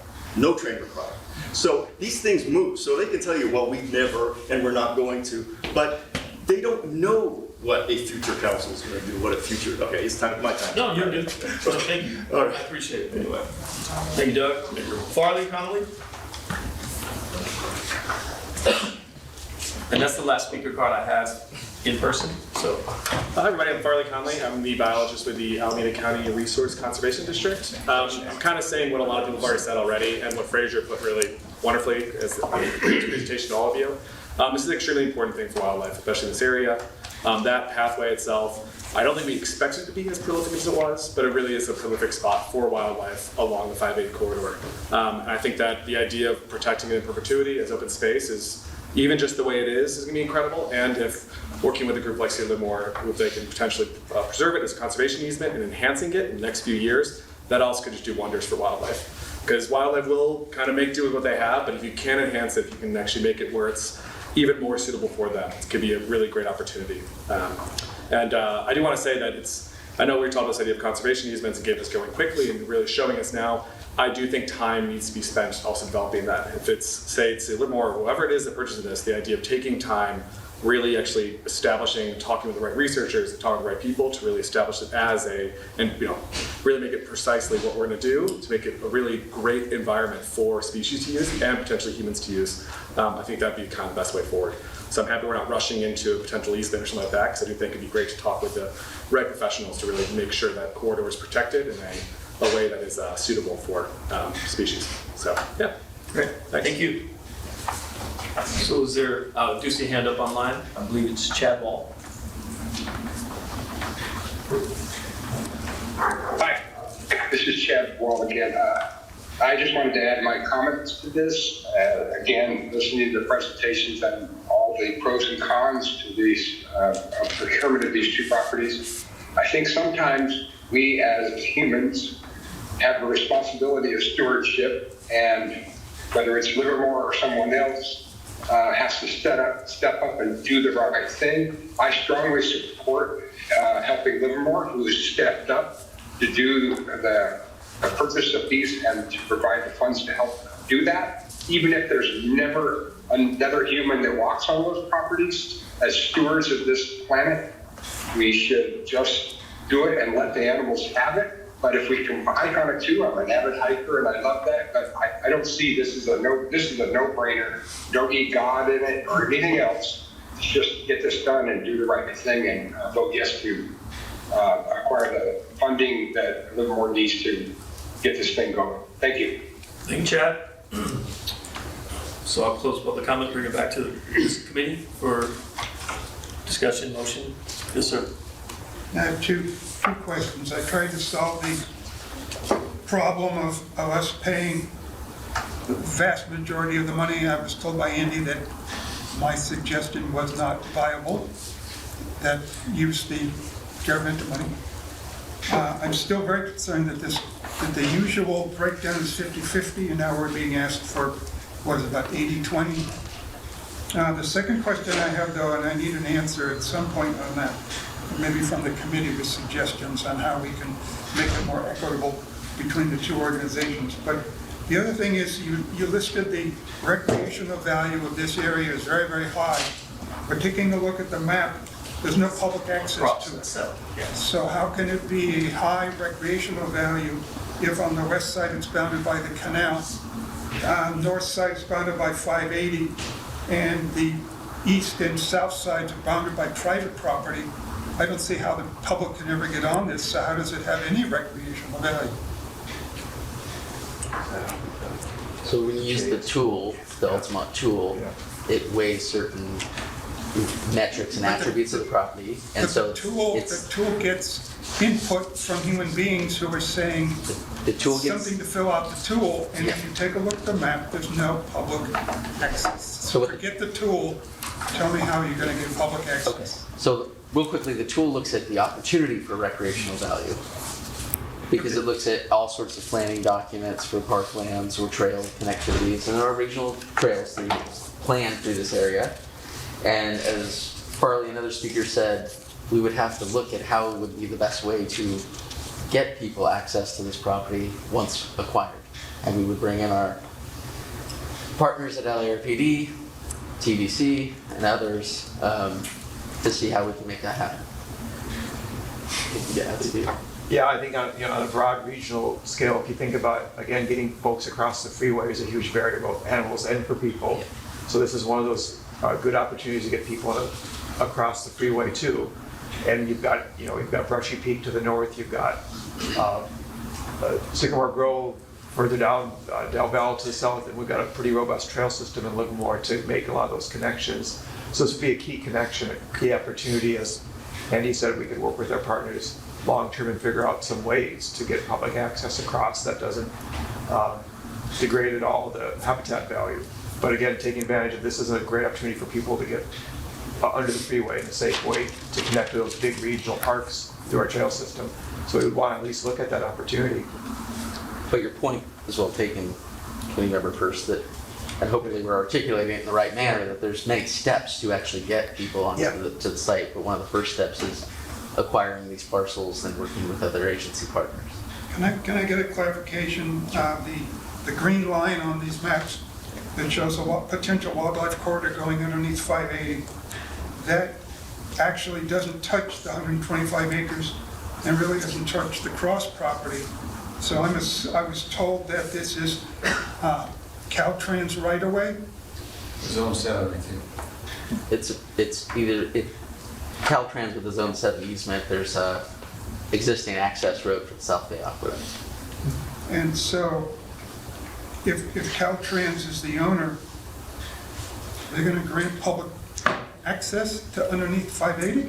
That is one of the agencies we'd have to confer with to see if we can get it. Luckily, I don't want to speak out of school here, but our friends at RCD are already working with Caltrans as part of the wildlife corridor study. So that is an opportunity to have that broader conversation as well. Thank you. Anything else? No. So do I have a motion? Hang on, what about moving, Mr. First's question about closer to 50-50? We could look at reducing the percentage. We do have a fund that is eligible to spend south of 580. There's just not as much in that funding source as some of the funds we have that can be used north. So No, I get that, but I just wondered if... we could adjust the fundings, if that's the question. There is a possibility to do that. Closer to 50-50. Yep. Yes, we could. So could we make a motion that would be, say, 60-40, I mean, within? Yes. Council? I see your... Well, I was just going to reiterate a similar comment I made in the prior meeting, which is that normally the committee hears a grant proposal, and, so that would typically come in as a proposal from the applicant.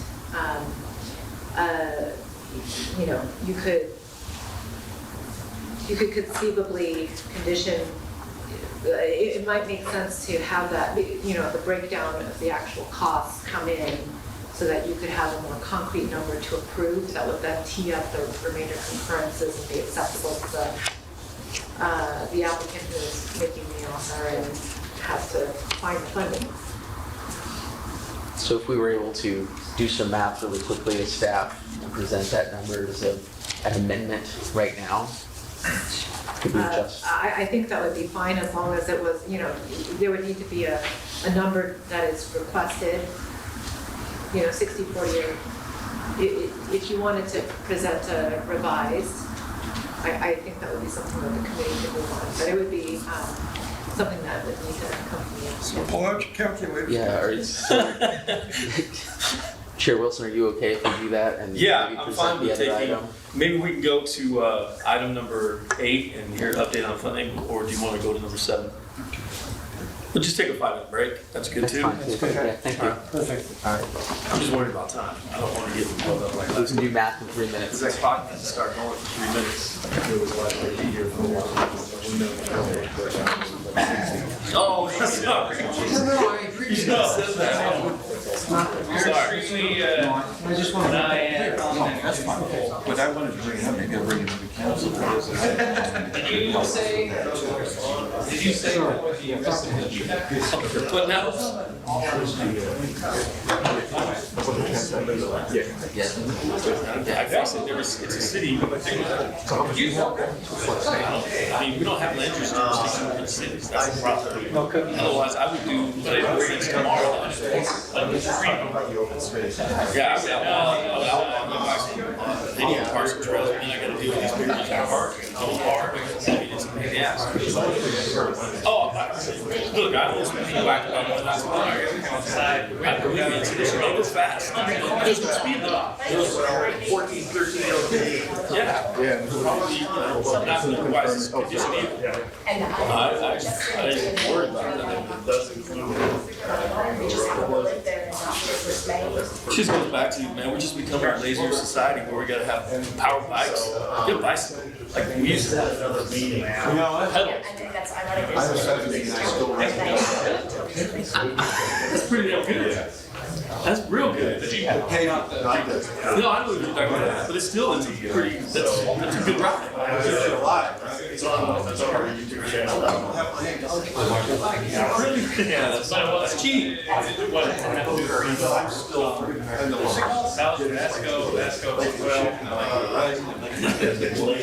have our things. Yeah, I was in San Diego. Yeah, you're up next then. Cindy already did their Ready, bud. Oh, okay. Well, let's wait for this first. Sure. No, after we get done with this. You get 30 years in perfect world. Stand up. I got it. Yes. I was thinking exactly, that happens, I'd be the only one to vote. I watch, sometimes I do, yes. Oh, that's right, they do too. That's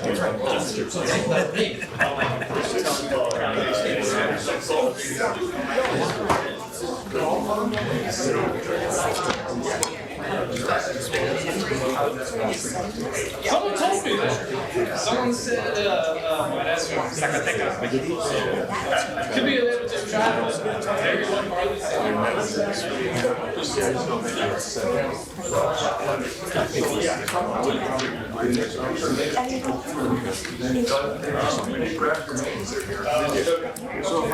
well, that would be fair.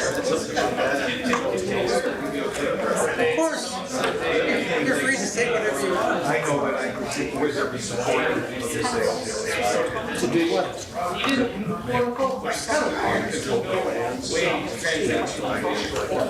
Defeated to providing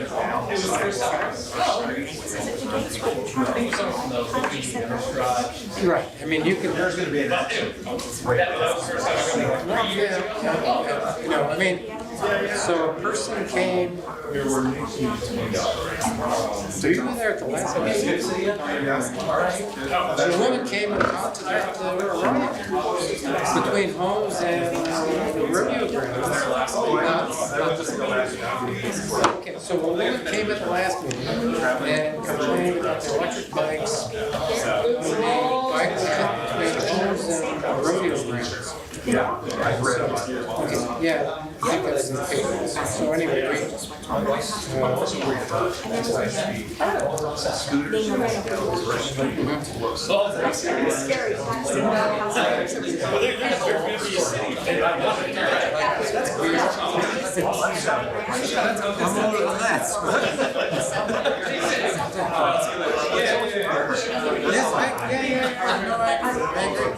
so come into expression concern, the more people bring that up, likely we're to do something.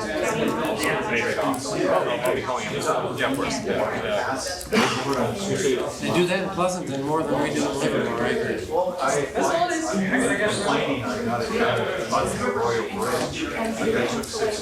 I complained, of course, at the common mines in Furst, and they changed it to me. Anyway, that can't happen.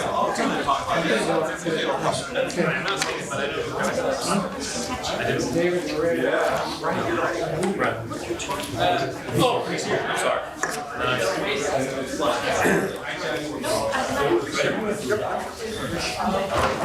So I'd like to reconvene the meeting. We're back and our pencils are sharpened. Recording in progress. So you guys had an opportunity to caucus, and what did you come up with? Our math skills, we can still do it. Okay, good. Confirm that. So where are you guys at? So if the committee was to provide 60% of the funding, the total cost would be $1,284,000. Okay. And then the city would provide $856,000 of the total cost, which would be 40%. And that's 60/40? Yeah. So I'll move approval of the 60/40 breakdown as just mentioned. And I want to thank you, Councilmember, for saving this committee some money, and I'll second that motion. So a motion and a second. Can I get a roll call vote, please? Yes, Councilmember Carlin, Aye. Member Furst, Aye. and Chair Wilson. Yes. Motion passes. Okay, so on to number 7. So we just need a sort of a proposal, or this gentleman, I guess you're from the Capstone Ministries? Yeah, Perfect. we're a little bit behind, but the point of being here is we want to buy the property. And I would just want to talk to you about Capstone, which sure, very few people, except for maybe some of our friends here, know about. So, here's coming.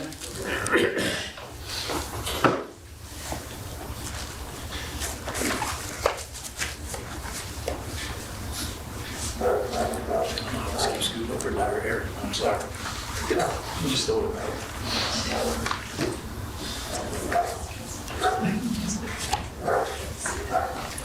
You just go put it in presentation.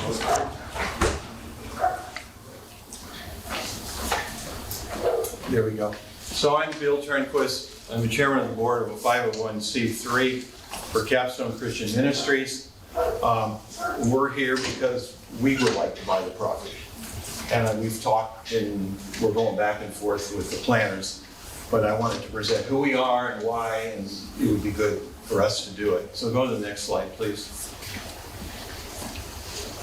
Okay, so I have an agenda, a little introduction background, Capstone Christian Ministries, benefits of us managing the hill, some short and long-term intent, and we did put in a grant application. Obviously, the funding still can be discussed on how it's done, and I wasn't going to go into the funding here. I was going to go into who we are and why we want to buy it. Next one, please. So the cross was originally started by the daughter of Doris Brooks, who's a 50% owner. Her name is Lois, and she's actually on our board of directors. And given their choice, they would rather have us buy it because they're so invested in it for 30 years. I've talked to them on the phone. I can call Doris up any time. I was managing their property on the outhouse side of the hill, you know, the junkyard, and working with the sheriff and getting people removed from the property who were causing problems. And I'll get into that in a little bit. It's a well-known landmark. We all know it, 30 years, the community, its visitors, counties, commuters, and I forgot to put on airline pilots, but they use it as a landmark.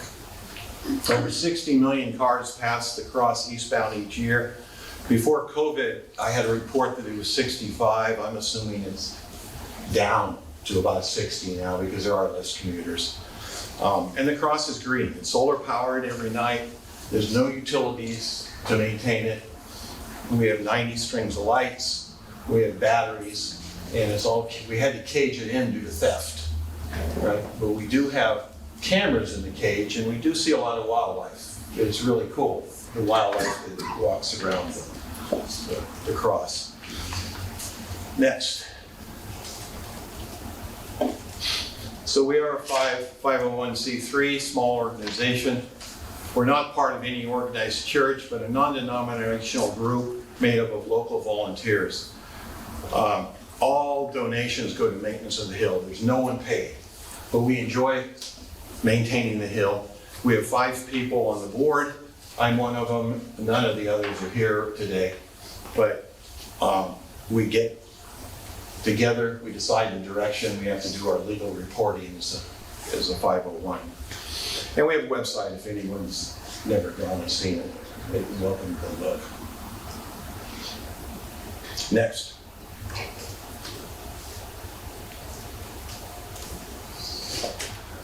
Okay, why should we manage the hill? Livermore and Alameda County would have no maintenance costs.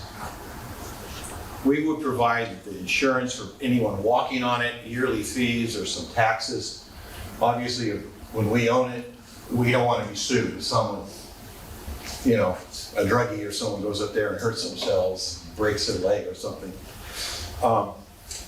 We're only getting up there through the Zone 7 road, which comes off Altamont Pass, over the hill, down by the cross, and then it turns left onto the freeway.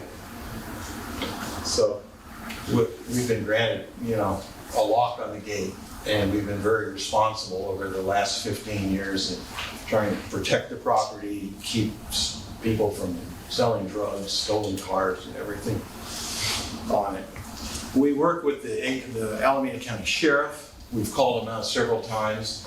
I'm actually an honorary Alameda County Sheriff. So we've had our work over the last years making sure that the stuff in the I'll call it the junkyard on the Altamont side, that was coming over. We had people driving around the hills. We had a lot of problems, ramming gates. So we've been a good steward. We've been a great steward of this property, keeping it clean, keeping it protected, keeping people off of it.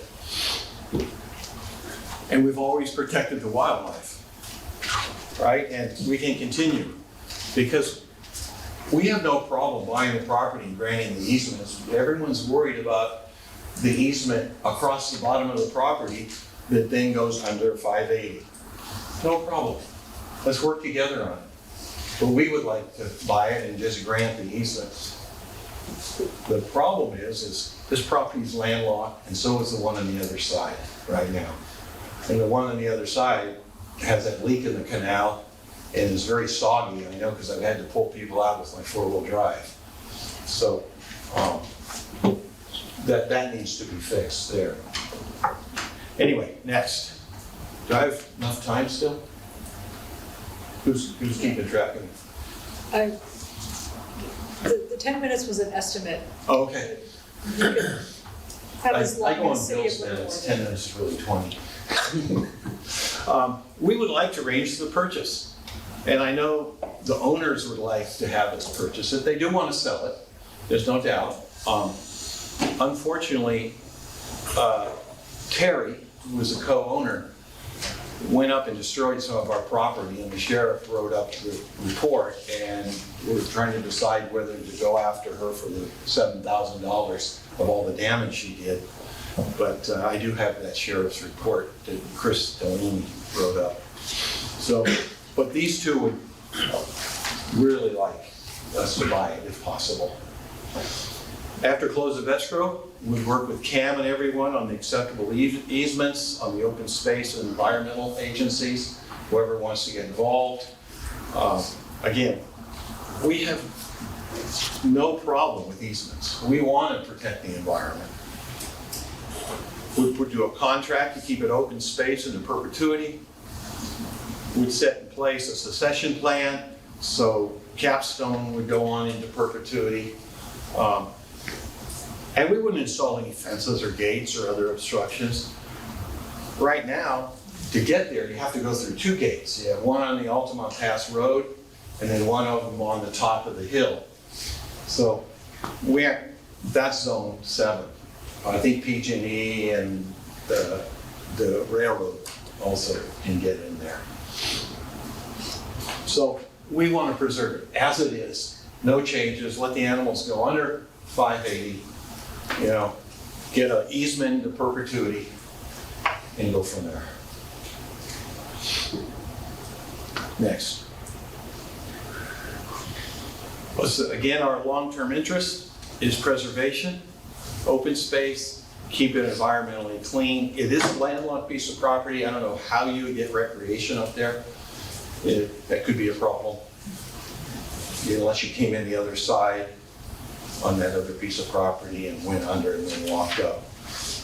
It's strategically located to provide opportunities for wildlife with emphasis on safe crossings. You wouldn't have to bore anything. That road is wide that goes under the freeway. I know one of our other speakers said you'd have to spend millions. You don't have to spend anything. We drive under it, right? So animals can very easily go back and forth, and I'm sure they do already. And it's ideal to preserve the green belt from incursions. And The other thing here is we have beautiful land up there, all of it. But we have an outhouse on Altamont Pass Road.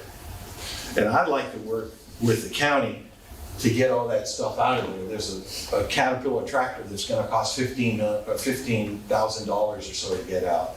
And I know where oil's been spilled and rugs have been buried, but I'm just putting it out there. To have all this beautiful stuff and then have that junkyard there is ridiculous. The other thing is, the people who we kicked off, who were living in motorhomes, I think they were dumping their sewage in the creek. I know they climbed the PG&E pole and hijacked power and ran the power down the creek. So it's something that we really should take care of. One way we got them out is I got rid of the mailbox, because Don and Doris had a mailbox there, but all the squatters were using it so they could prove that they could stay because that was their mailbox. So I have a whole history of stuff that's gone on there, but it's nice open property. We should clean it up and make it open property, right? And I'm gonna take these gentlemen to see it next week. So I can show them everything, so we can walk it, go from there. Okay, how's my time going? Pretty close to the end. But I would like to interject for one second. I can stop you if you want. When you do that, take them out there, can you also invite someone from the county, because it does need to be abated. Yes. For sure. Who wants to go with me? I can go with you. I can fit 5 in my car, that's it. Well, so we'll coordinate. Yeah, I can. I'll be more than happy to take it. Okay, I appreciate that. So you go ahead and finish up your.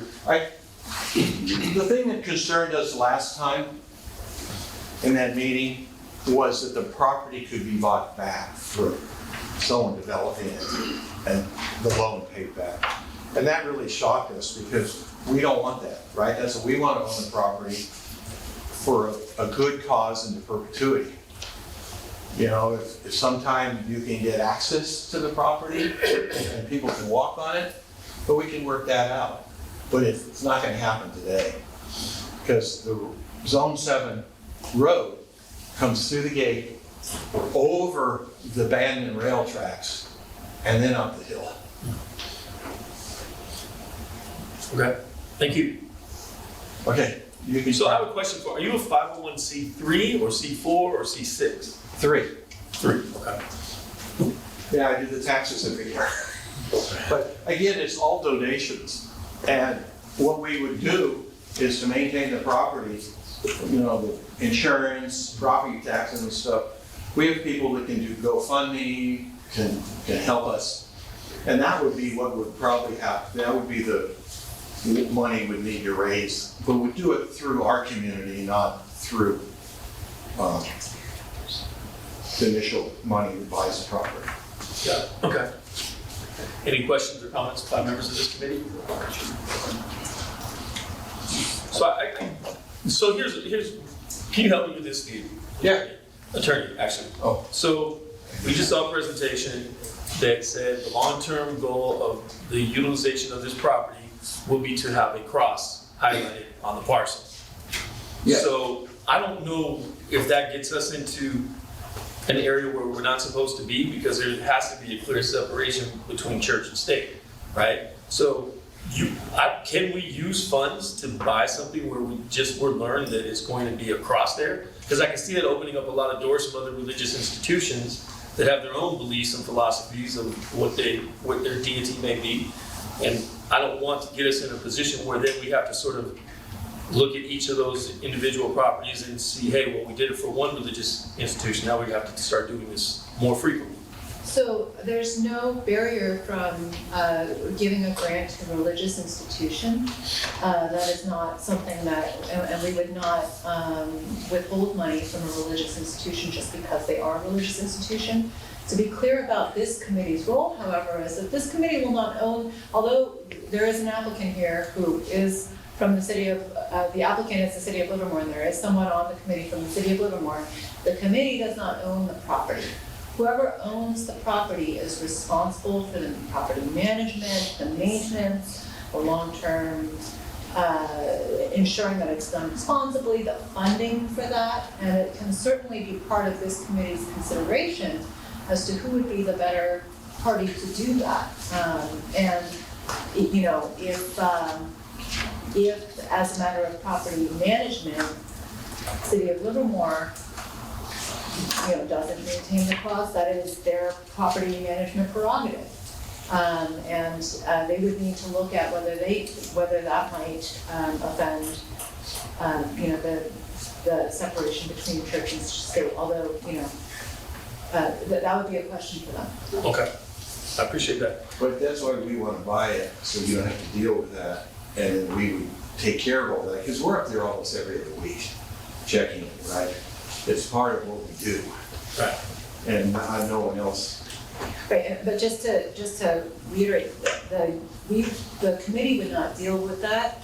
It is the property owner's responsibility to manage, maintain the property. This committee considers the grant application, Right. which would be used to fund the acquisition. Right. But whether it's a conservation easement or a fee acquisition, whoever owns that particular property right would be responsible for stewarding it and for managing the property. And that's what we want to do. So your nonprofit has the $500 and some odd $1,000 to make this purchase? We're working on different ways of grant, and we would come back. If you say yes, come back and present to us exactly how you're gonna fund it, we would do that. I came today just to show you that we wanted it, we're an outsider, Livermore doesn't have to buy it, and that we can come back to you with all that. Okay, Liz? I just wanted to mention that we do have an unusual situation that the committee has not dealt with before, where we have essentially two competing Dueling. grant applications, and both parties have mentioned working with the other to come to some sort of mutually agreeable resolution. So I think it would be worthwhile for the community to consider the possibility of continuing both applications to a future date to give the parties a chance to work out some kind of agreement. Okay, questions about that? Yeah. Would it ultimately come down to whichever party the owner preferred to sell it to? Or, because and also there are two different, I think I saw two different costs, two different, purchase prices and $10,000 difference. Yeah. So. Maybe we're waiving the brokerage fee. Well, I guess getting back to the issue of a willing seller, there could be some, if the owner said, I'm willing to sell to this party and not to that party, that could be a factor. But, right. I think they want to sell it. But City of Livermore, yes. Are you willing to entertain a longer discussion about partnering, or? Yeah, so you guys have that? We've been talking to the property owners, or the property owners representative for quite some time. We do have a letter offer there that accepted it. So we do have a deal in motion. But we've also had the opportunity to meet Bill and talk with him. It's been a pleasure. He's got great stories. So if you ever get a chance. And we've kind of talked about ways in which we can partner. So we're willing and open, if the city owns the property, to work with Bill and his group to find a creative solution. At the same time, we've also talked that theoretically, if this group or another group were to own the property and encumber it with a conservation easement, from the city's perspective, we may be able to say that achieves our policy goals. We have to know more details about that. So it can go in either direction, and we're going to have to work with all parties, just like we mentioned, working with TBC, RCD, etc. Okay. I appreciate that. And those wildlife easements are important to us. They're very important to us. Very important to us. We spent a lot of money and a long time looking at all the wildlife. And contractually, it can go into perpetuity. You got the easement, we'll take care of the cross, we'll monitor the property, we'll call the sheriffs when needed, we'll do all that. Okay. Yeah, I just make one point of clarification. An access easement for wildlife crossing would not necessarily be legally equivalent to a conservation easement, because a conservation easement must be funded, and there are certain statutory requirements for a conservation easement. So I just wanted to make that distinction, that, and normally when this committee considers funding a conservation easement, that would include consideration of the cost of the conservation easement, which require, someone in trust to implement usually an operations and maintenance plan to ensure the conservation goals are being met. And that funding, there would need to be some assurance that that funding would be sufficient for the perpetual life of the conservation easement. That's a good point. We do as the city, and we've mentioned in the background, have experience with that. Having conservation easements, setting up endowment funding so that they can be managed in perpetuity for those resources. So as some of the other speakers said on the other items, this is why we need a little bit of time to work through those terms and identify that funding. And the other thing is, we have no problem if the city goes up there periodically and audits the situation when we own it, right? But there does need to be a funding of the conservation for that perpetual life. Yep. So that would be separate from like a recreational easement or a wildlife easement for those, for preserving a wildlife trail, and that would require funding. Thank you. So, Councilmember, if we were to consider the Capstone proposal, first of all, they need to have an application filled out, right? They have submitted an application. You have an application, all right, okay.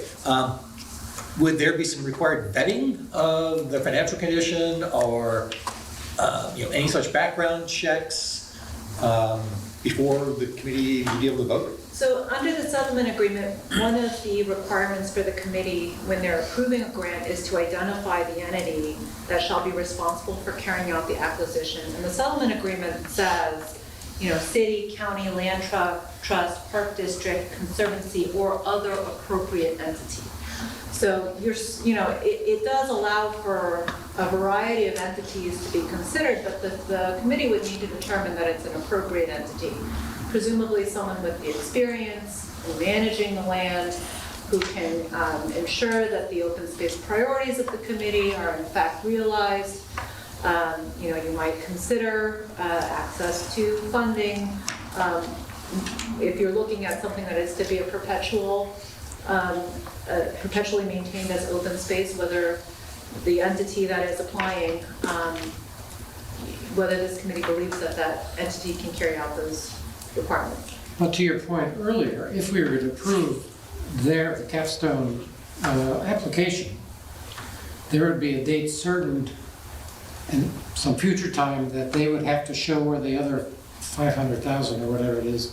If you were to approve it, they would need to come up with the money. I agree. That's not we'll get back to you. No, I get that, but there would be a date. Yes, they for would which need to enter into an agreement where they're contractually obliged to fund the remainder of the acquisition. Right, okay. I just want to be, that needs to be clear. Right. So if the committee were concerned about, say, after an agreement was entered into and before it was finalized, about the financial viability of the organization, this is just theoretical, I believe what you're saying, or other concern that it would not be able to maintain it in perpetuity, would that be a basis for the committee to revoke the application? I think that would be a basis for the committee to consider denial of the application or to request additional information. And a new application that ensures that you feel satisfied that it is an appropriate entity and will be able to carry out the goals. Did you have something else? Yeah, I have a related question related back to our previous discussion at the previous meeting. If we grant the money to the Capstone Christian Missionaries, Ministries, excuse me. It's okay. And a generation from now, when the people that are talking with us now are no longer involved, and the ministries decide that they need some money, and they want to sell it to a private owner who doesn't have the intention of keeping it as open space, would we then get paid back? That would be the remedy, at least one of the remedies under the contract. And one thing to consider is that, and maybe we would work on it at a contract level as well, but whether or not that entity might be judgment proof at that time. How well capitalized the entity is does matter in terms of whether or not you can expect them at some future time to have sufficient funds to satisfy a judgment based on the contract. I think we might could be put different. something in there where it would go back to the city or something if we were to default. That might be a point of distinction between, for example, a contract with the City of Livermore versus an entity where maybe they don't have as much capitalization. So I'm going to open up to public comment. Okay. The first one is Juan Pablo Gavin Martinez, followed by Dick Schneider.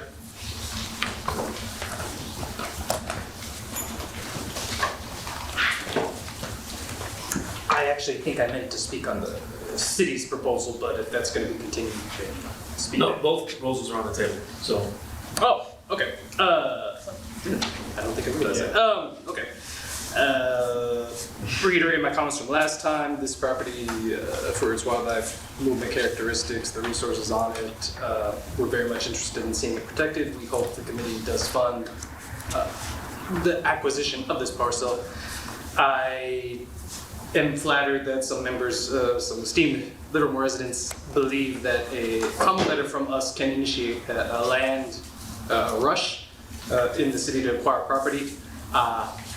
I don't think we really have that power, but I will say that we have discussed with city leadership, with city staff, and many residents that we are absolutely 100% opposed to an expansion of the urban growth boundary for the city for various reasons. That the reasons why we're saying the city might be well suited to be the owner of this land, because we want to see the land protected, we care about the aesthetics, and we care about the wildlife movement.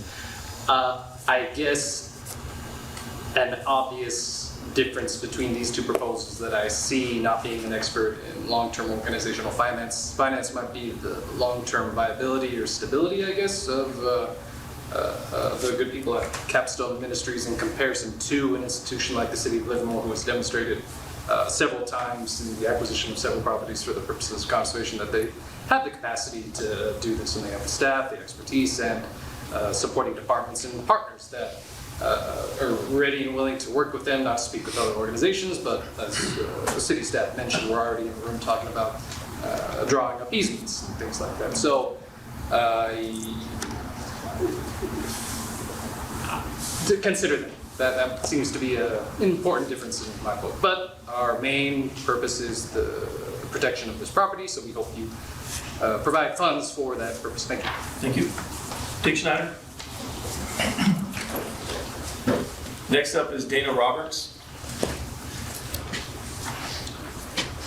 So I know this is going to come back, but these are my initial thoughts. First, I'm not sure that this property satisfies the open space funds criteria. When the settlement agreement has three components. The Sierra Club was involved in the open space fund because it was one of the plaintiffs interested in that. And it set up the criteria for significant value for native biological diversity and habitat, significant visual character, and non-motorized recreation. I do not think with this large religious symbol on the land that it satisfies the criteria because of the significant visual criteria. The Sierra Club was certainly not contemplating that. The criteria it was thinking of was natural views. Second, Shawn, as I think you mentioned, if this is a subsidy for a religious symbol on a hill, then I think this is going to set a precedent, and this committee is going to have other, I don't know if it's going to be a plethora, Pandora's box, but I think there's going to be more, and I think we need to think that through. And third, if it's the city that's going to own the land and you have a big religious symbol on the hill, I'm not an expert in church and state separation, but I think that raises a lot of questions. Thank you. Dana Roberts, followed by Lori Souza. Hi, I'm speaking on behalf of Tri-Valley Conservancy. I'm Diana Roberts, their conservation manager. No worries. We sent a letter earlier explaining our long relationship with the City of Livermore, between the Tri-Valley Conservancy.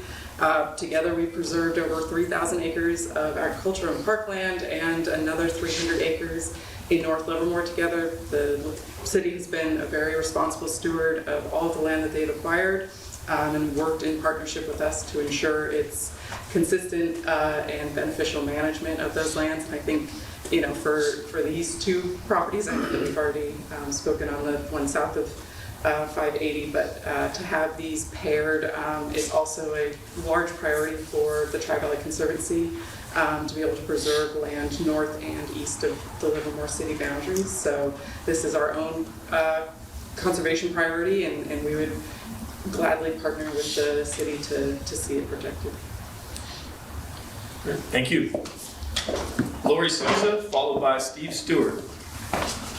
I will not repeat my remarks that I already made because I was referring to both parcels in my comments, but I just, I don't envy you the decision about trying to decide between the two grant applications.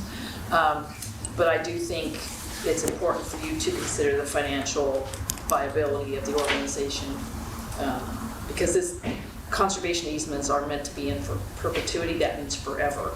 And that's a really long time, and it's a significant amount of money that has to be set aside in the endowments to maintain them. So, thank you. Thank you. Steve Stewart, followed by Doug Mann.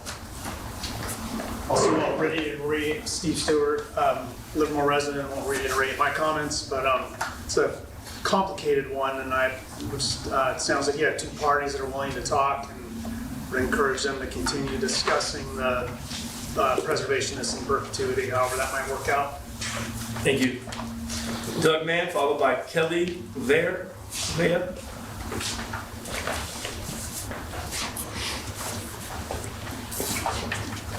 Hello again. Interesting. The proposal before this one, you approved at 60/40. I wonder if you want to consider this for 60/40 as well. Livermore doesn't, like I've been saying, Livermore is in deficit. They are poor. I don't know how they found that extra 10% so quickly and so easily, but apparently they think they can throw money around, on these kinds of things pretty freely. I disagree with that. I think the city needs to save money wherever it can. If you can go 60/40, I think as a Livermore resident, I would appreciate that. Very good commentary from your council. In general, an endowment is a normal part of stewardship for these kinds of properties. The reason why you need such a high endowment is because you don't have volunteers taking care of these things. These have to be managed by people who have salaries and higher costs. This is a golden moment for you to fund a recipient that already takes care of it, and they already pay all the costs and have been paying all the costs associated with taking care of the hill. I think that means something, and working with the community in this way, I think is special, and a good thing, and it helps us all to get this done. 116.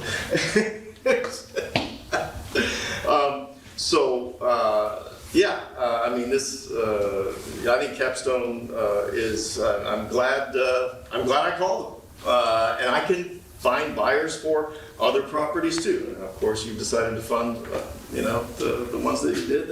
I can't stop that. But Livermore cannot afford these ongoing operational costs for all. They can now, but then later on, somebody says, "Whoops, we don't have budget anymore." That is something that happens all the time, and it's not just Livermore. All sorts of agencies run into this. LARPD needs to raise taxes for their operational costs. They are in trouble too. East Bay, they're in great shape. They got Measure WW. I wish East Bay would get involved in more of these, but anyhow, I'll leave it there. Thank you. Kelly Gouveia. That's our last in-person speaker. Thank you. By the way, for the minutes for last month, my name's Kelly, not Karen. You've heard it all, and that was an amazing presentation. You've heard it all, and I don't want to waste much of your time. but I'm just hoping that God is in this room. And our foundation was never meant to have separation of church and state. I'm so sick of hearing that. I'm sick of it. Don't we want our leaders to be filled with God, purpose, and their children and their children? Otherwise, everything we're doing is for nothing. Nothing.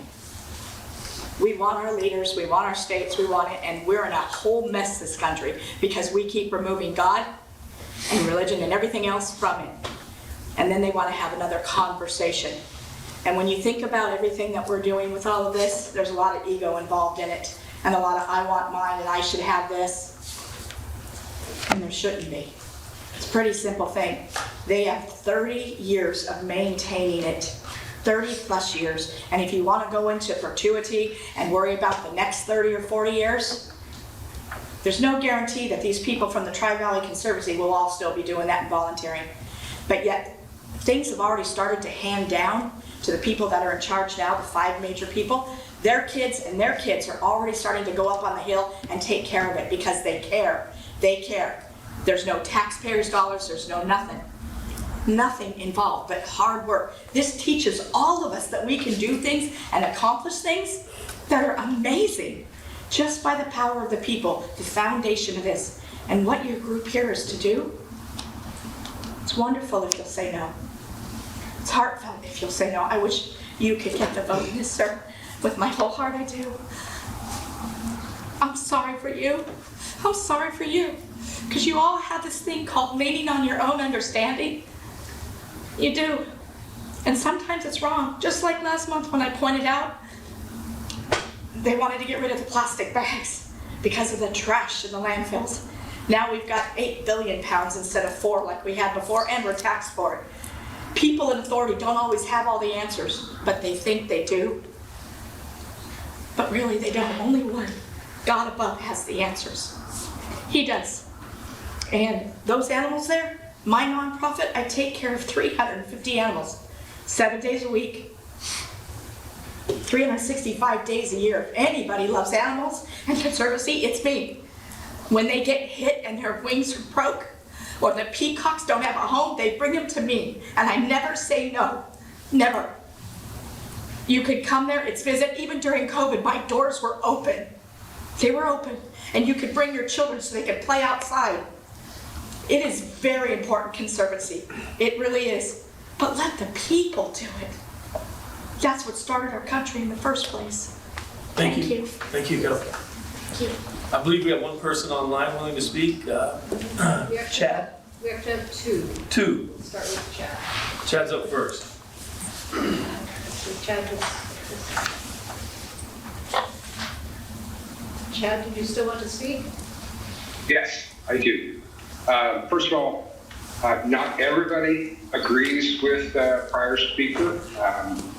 I am completely in disagreement with what the founding fathers thought about whether or not God needs to be into it, and that's all I have to say about that. This needs to be about what makes the most sense. I am completely uncomfortable with 2 parties owning 2 sides of a land areas that is going to end up being a pathway underneath the freeway. I think that's just asking for a disaster. This feels like it's a no-brainer to me. The city of Livermore should be granted it, and it should be under the same ownership so that it can be managed more properly. This feels like a no-brainer to me. I recommend that Livermore. I strongly oppose to the private party outfit. With all due respect, I just don't agree with your religiosity, and I don't think that's where we should be funding something that's so important to the wildlife in this region. Thank you. Thank you. Next speaker is Brian. I'm sorry, I can't see your last name. Brian Daniel, you can go ahead. Yeah, am I unmuted now? Yes. Yeah, I just wanted to speak one more time on this. I know essentially the way these meetings work is you propose, we hear, we say something, you guys hear, and then you come back and vote. So I believe there's a vote coming up here whether to pass this or not. And I don't know if it's going to be a yes on the capstone or a yes on the other, or just push them both forward. but I definitely want to push the capstone. I know everybody's worried about funding. Like one of the speakers said, it's been 30 years it's been funded. We've taken care of this for 30 years. Nothing's changed. The wildlife has been there. I am one of the caretakers of the cross up on the hill. I won't speak poorly about the previous speaker because I know we don't allow that and we don't like that, but I do have God in my life and Jesus saves. So that's what that cross is for. That's what it's developed for. And there's thousands of Livermore residents and all the churches support that program. They're part of the partners that help donate to that. So before we count out any religious entity that might pick up this grant, being the capstone, just because there isn't funding there at the current moment, or if there may be, don't count us out. Us as Christians, we're powerful and we have votes and we also have the sway of money. So when we need money, if we go to GoFundMe, that's what the whole thing was created for. It's God-loving people that want to help others. And this whole property can be maintained without Livermore's money, with the grant application that Capstone has in, with us volunteers doing it. We have no other second agenda other than God and preserving the land. So that right there, we give you our word that you can travel through, do whatever you need, as long as it doesn't impact that cross, which there's no fences, there's no wires, there's nothing that's stopping anything. I've never found a dead animal up there. I've never found anything to be harmed by anything on the cross. So that property for 30 years has been maintained. What we're talking about and what your agency represents is stating that you want to create open space in perpetuity. That's the same thing we want. We have no other hidden agendas. We don't want to sell the property back. We don't want to give it back. You also heard from the finance or legal counsel there that if we did somehow not come up with the funding, that it would default and it would go back and things could start right back up where it is.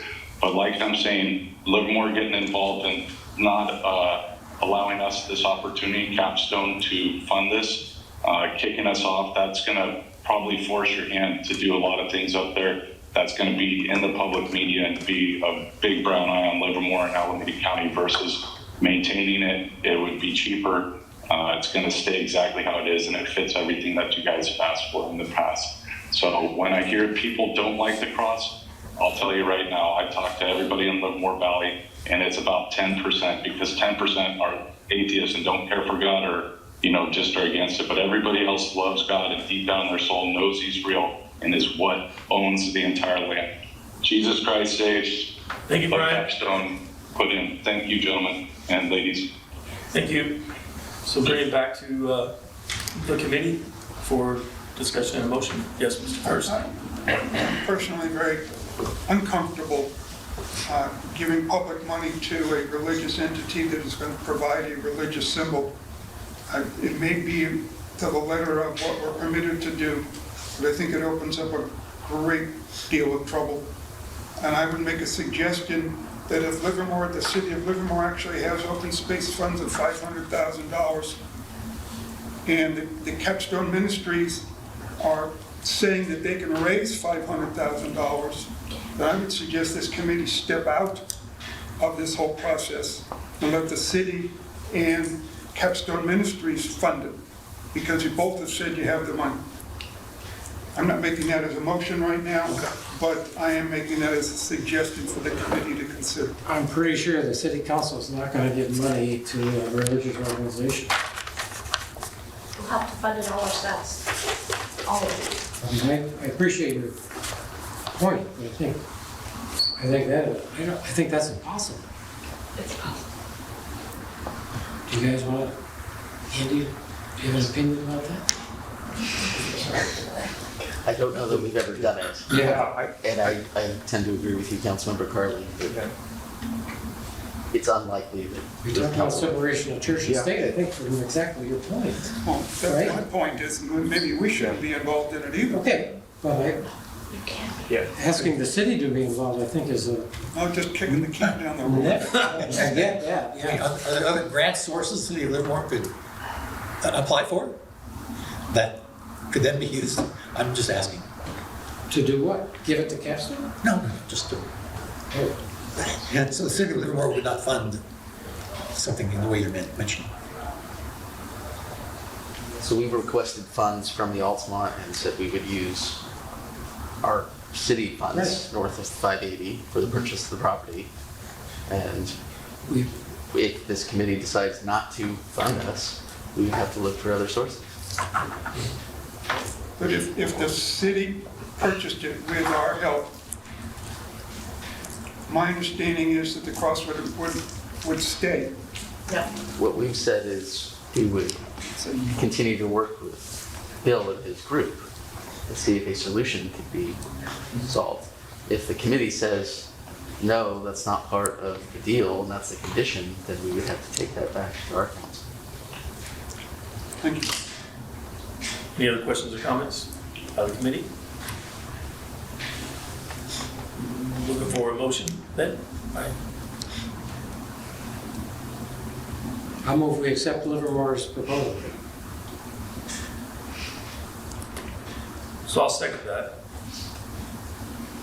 Need a roll call vote? Councilmember Carlin, Aye. Member Furst, No, Chair Wilson, Yes. motion passes. Thank you. Moving on, item number 8, update on available funding from county staff. Liz, I think you're up. Yes, so the total funds available for the eastern side, which receives 80% of the landfill funds, is $21,616,272. And the total funds available for the western side, which receives 20% of the funds, is $2,821,690. And of course, this does not reflect the grants that the committee just approved. Thank you. Any questions or comments from the committee? I appreciate that. No. I have no speakers on the item. Is there anyone online with their hand up? No hands raised. Okay, moving on, item number 9, future agenda items. I'm still trying to get the owners of the N3 Cattle Ranch in front of our committee to discuss the future use of that mega property, but I haven't had much luck yet, but it's trying. So maybe we can talk offline. Okay. Any questions or comments? Any other future agenda items or speakers? Yes. Updates on the classification of Alameda Tesla Park area. Update on Tesla Park area. Please note that for our future meeting. No one online. Moving on, item 10, our next meeting is May 17th, 2024. Do we know where? Yeah, it'll be back Back at Dublin City Hall? Usual room at Dublin City Hall, yeah. All right. Any questions or comments? Yeah, comment. First, sort of second what Dick Schneider said, that the state park system is now very actively held in stakeholder meetings to determine the classification of Tesla. We've been involved with trying to purchase Tesla. We've been involved in the whole process. I attended 2 of the stakeholder meetings yesterday. I'm going to be attending another one tomorrow. There were various hats. I'm not representing the Sierra Club in any of those. But I think it needs to go back as a permanent agenda item. Okay. If there is an update, we can do updates. If not, we just pass over. Yes. I just wanted to point out that the reason it hasn't been on the last few agendas is because the last one was a special meeting to consider all the grant applications, and because I knew that this meeting would also be lengthy considering the grant applications, we did not have that item on, but it will be back on your next. As a standing item? Yeah. Okay. Thank you. All right. Meeting is adjourned. Thank you. Thank you.